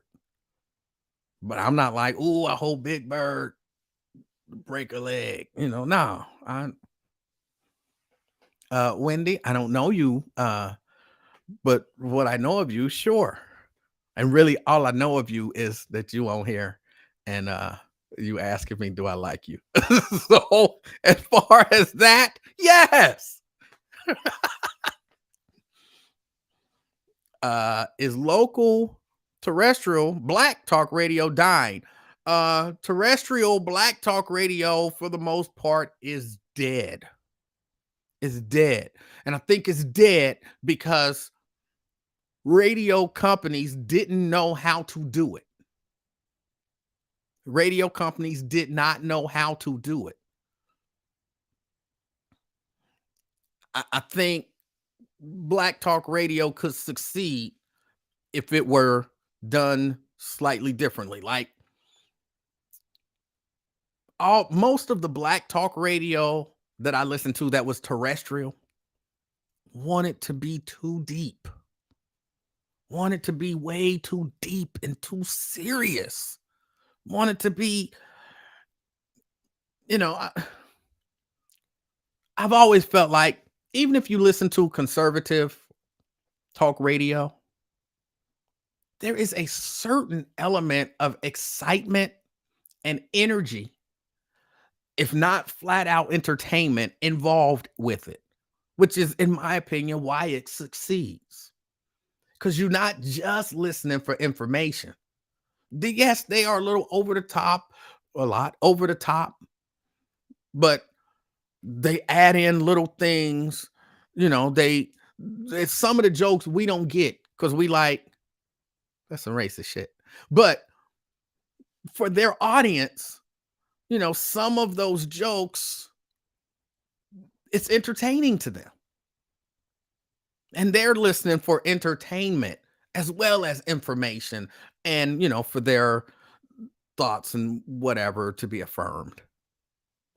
But black terrestrial talk radio, for the most part, what I listened to was almost, when I think of it, I think of Sharpton.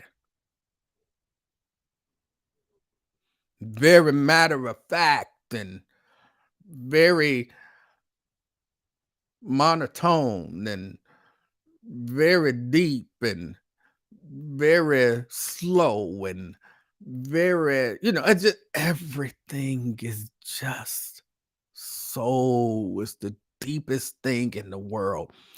And I remember when we went on in DC. Sister Speak went on in DC. Jamal says he just tuning in. What happened? I'm no longer with the buzz. That's the short story. I remember when I wouldn't take the vaccine, and thus I'm no longer with the bus. I remember when we first went on in DC. and we were talking. It was sister speak, but I was on with them, and we were laughing about stuff. And people would call in, "The time for laughing is over. What is wrong with this station? And what is wrong with this show? And what is wrong with it?" And I'm like, "Oh my God. Like, we can't talk about this stuff and have fun. We can't think and laugh. We got to make a decision. Am I going to think or am I going to laugh?" Like, you can do both. And so I think that's why just people don't want, people did not want that. And I think that's a part of why it didn't succeed. So I do think it's virtually dead. Oh, excuse me. So I do think it's virtually dead. Yes. Um, that was my that was kind of my Sharpton esque slow preacher talking voice. That was what that was. Um, yeah, they would be mad. They would be mad.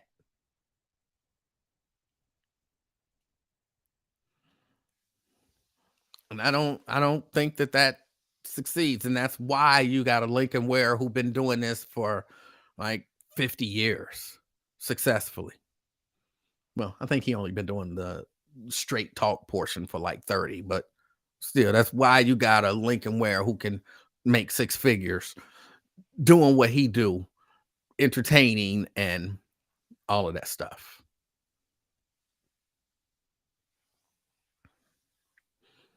Half their serious shit be funny anyway. They say the same shit different every day. But yeah, I mean, there has to, what I'm saying, you can't just be, you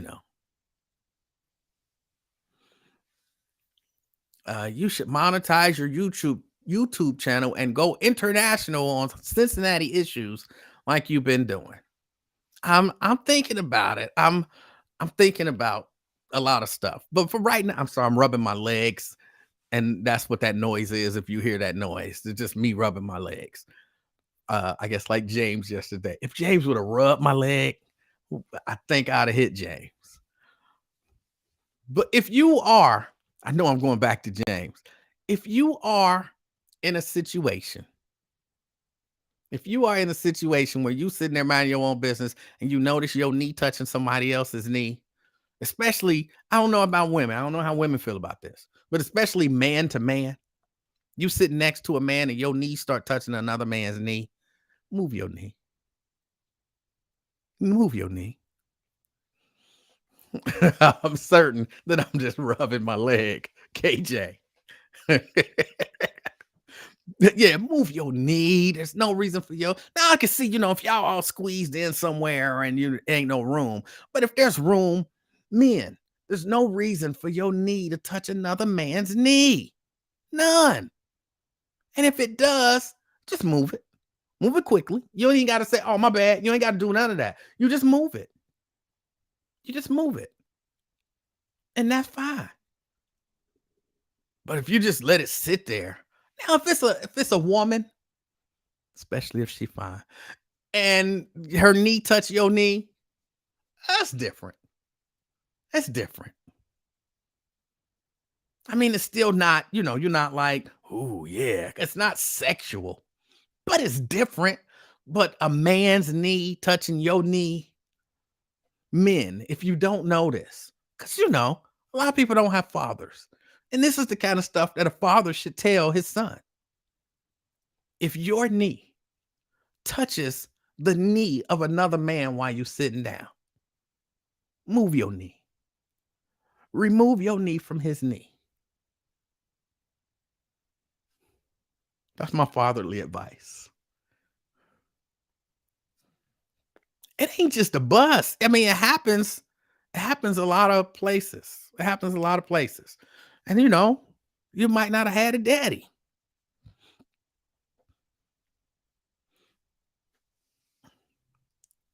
Stop sitting down and spreading y'all legs wide open, and this wouldn't be an issue. Nah, you ain't gotta have your legs spread wide open. You know what's wrong with spreading your legs wide open? If I got room, then kick back and spread my legs open, then let me do that. But if somebody sit next to me and my knee bump they knee, touch they knee, rub they knee, I got to move that knee. I got to move that knee. I'm not a fan of the cross legs. I'm not a fan of the men crossing their legs. I don't know why. And I see men do it. I see men do it. I'm not a fan of that. I don't know. I don't know why. It don't make you gay. You know what I'm saying? If you cross your legs, you're not gay.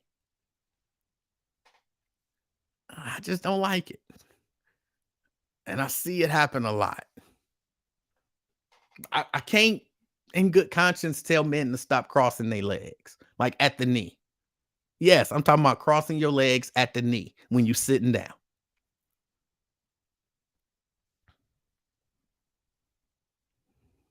But I don't like it.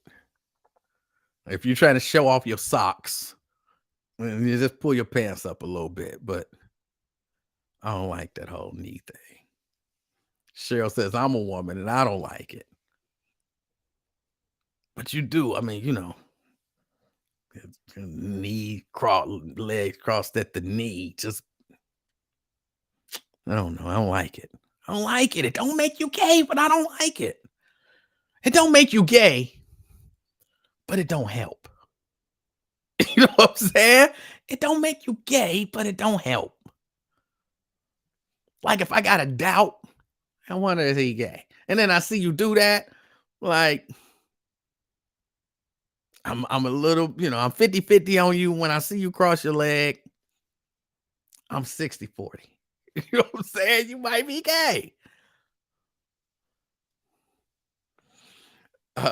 If you are a man and you cross your legs at the ankle, rest on your thighs, but that's not gay. But if you cross and your thighs touch them, what? I'm sorry. I'm so confused. Kim says that's old school G's. It is. It is. I'm sorry, I'm trying to understand what Daryl is saying. If you are a man and you cross your legs and let your ankle rest on your thigh, that's not gay. But if you cross and your thighs okay, yeah, I see what you're saying. Yes. I'm sorry. Yes. Yes. The ankle on the thigh, cool. The thigh over the thigh, it don't make you gay, but it don't help. So yes, yes. But all right, y'all. I got to get out of here. Again, I just wanted to come on, let y'all know what was going on. Again, I got no beef with anybody, and I wish the best for everybody. Until it's not crazy logic, it's good logic. See, you're a woman. You don't understand. You don't understand. It's good logic. Men, don't be out there listening to these women telling y'all to cross your legs at the thigh. Don't do it. But I gotta run. But yeah, that's where we are. And like I said, hit the thumbs up. Because everybody keep talking about, oh, go on YouTube, go on YouTube. Before you monetize, you have to have 1,000 subscribers. That's my understanding. You have to have 1,000 subscribers before you monetize.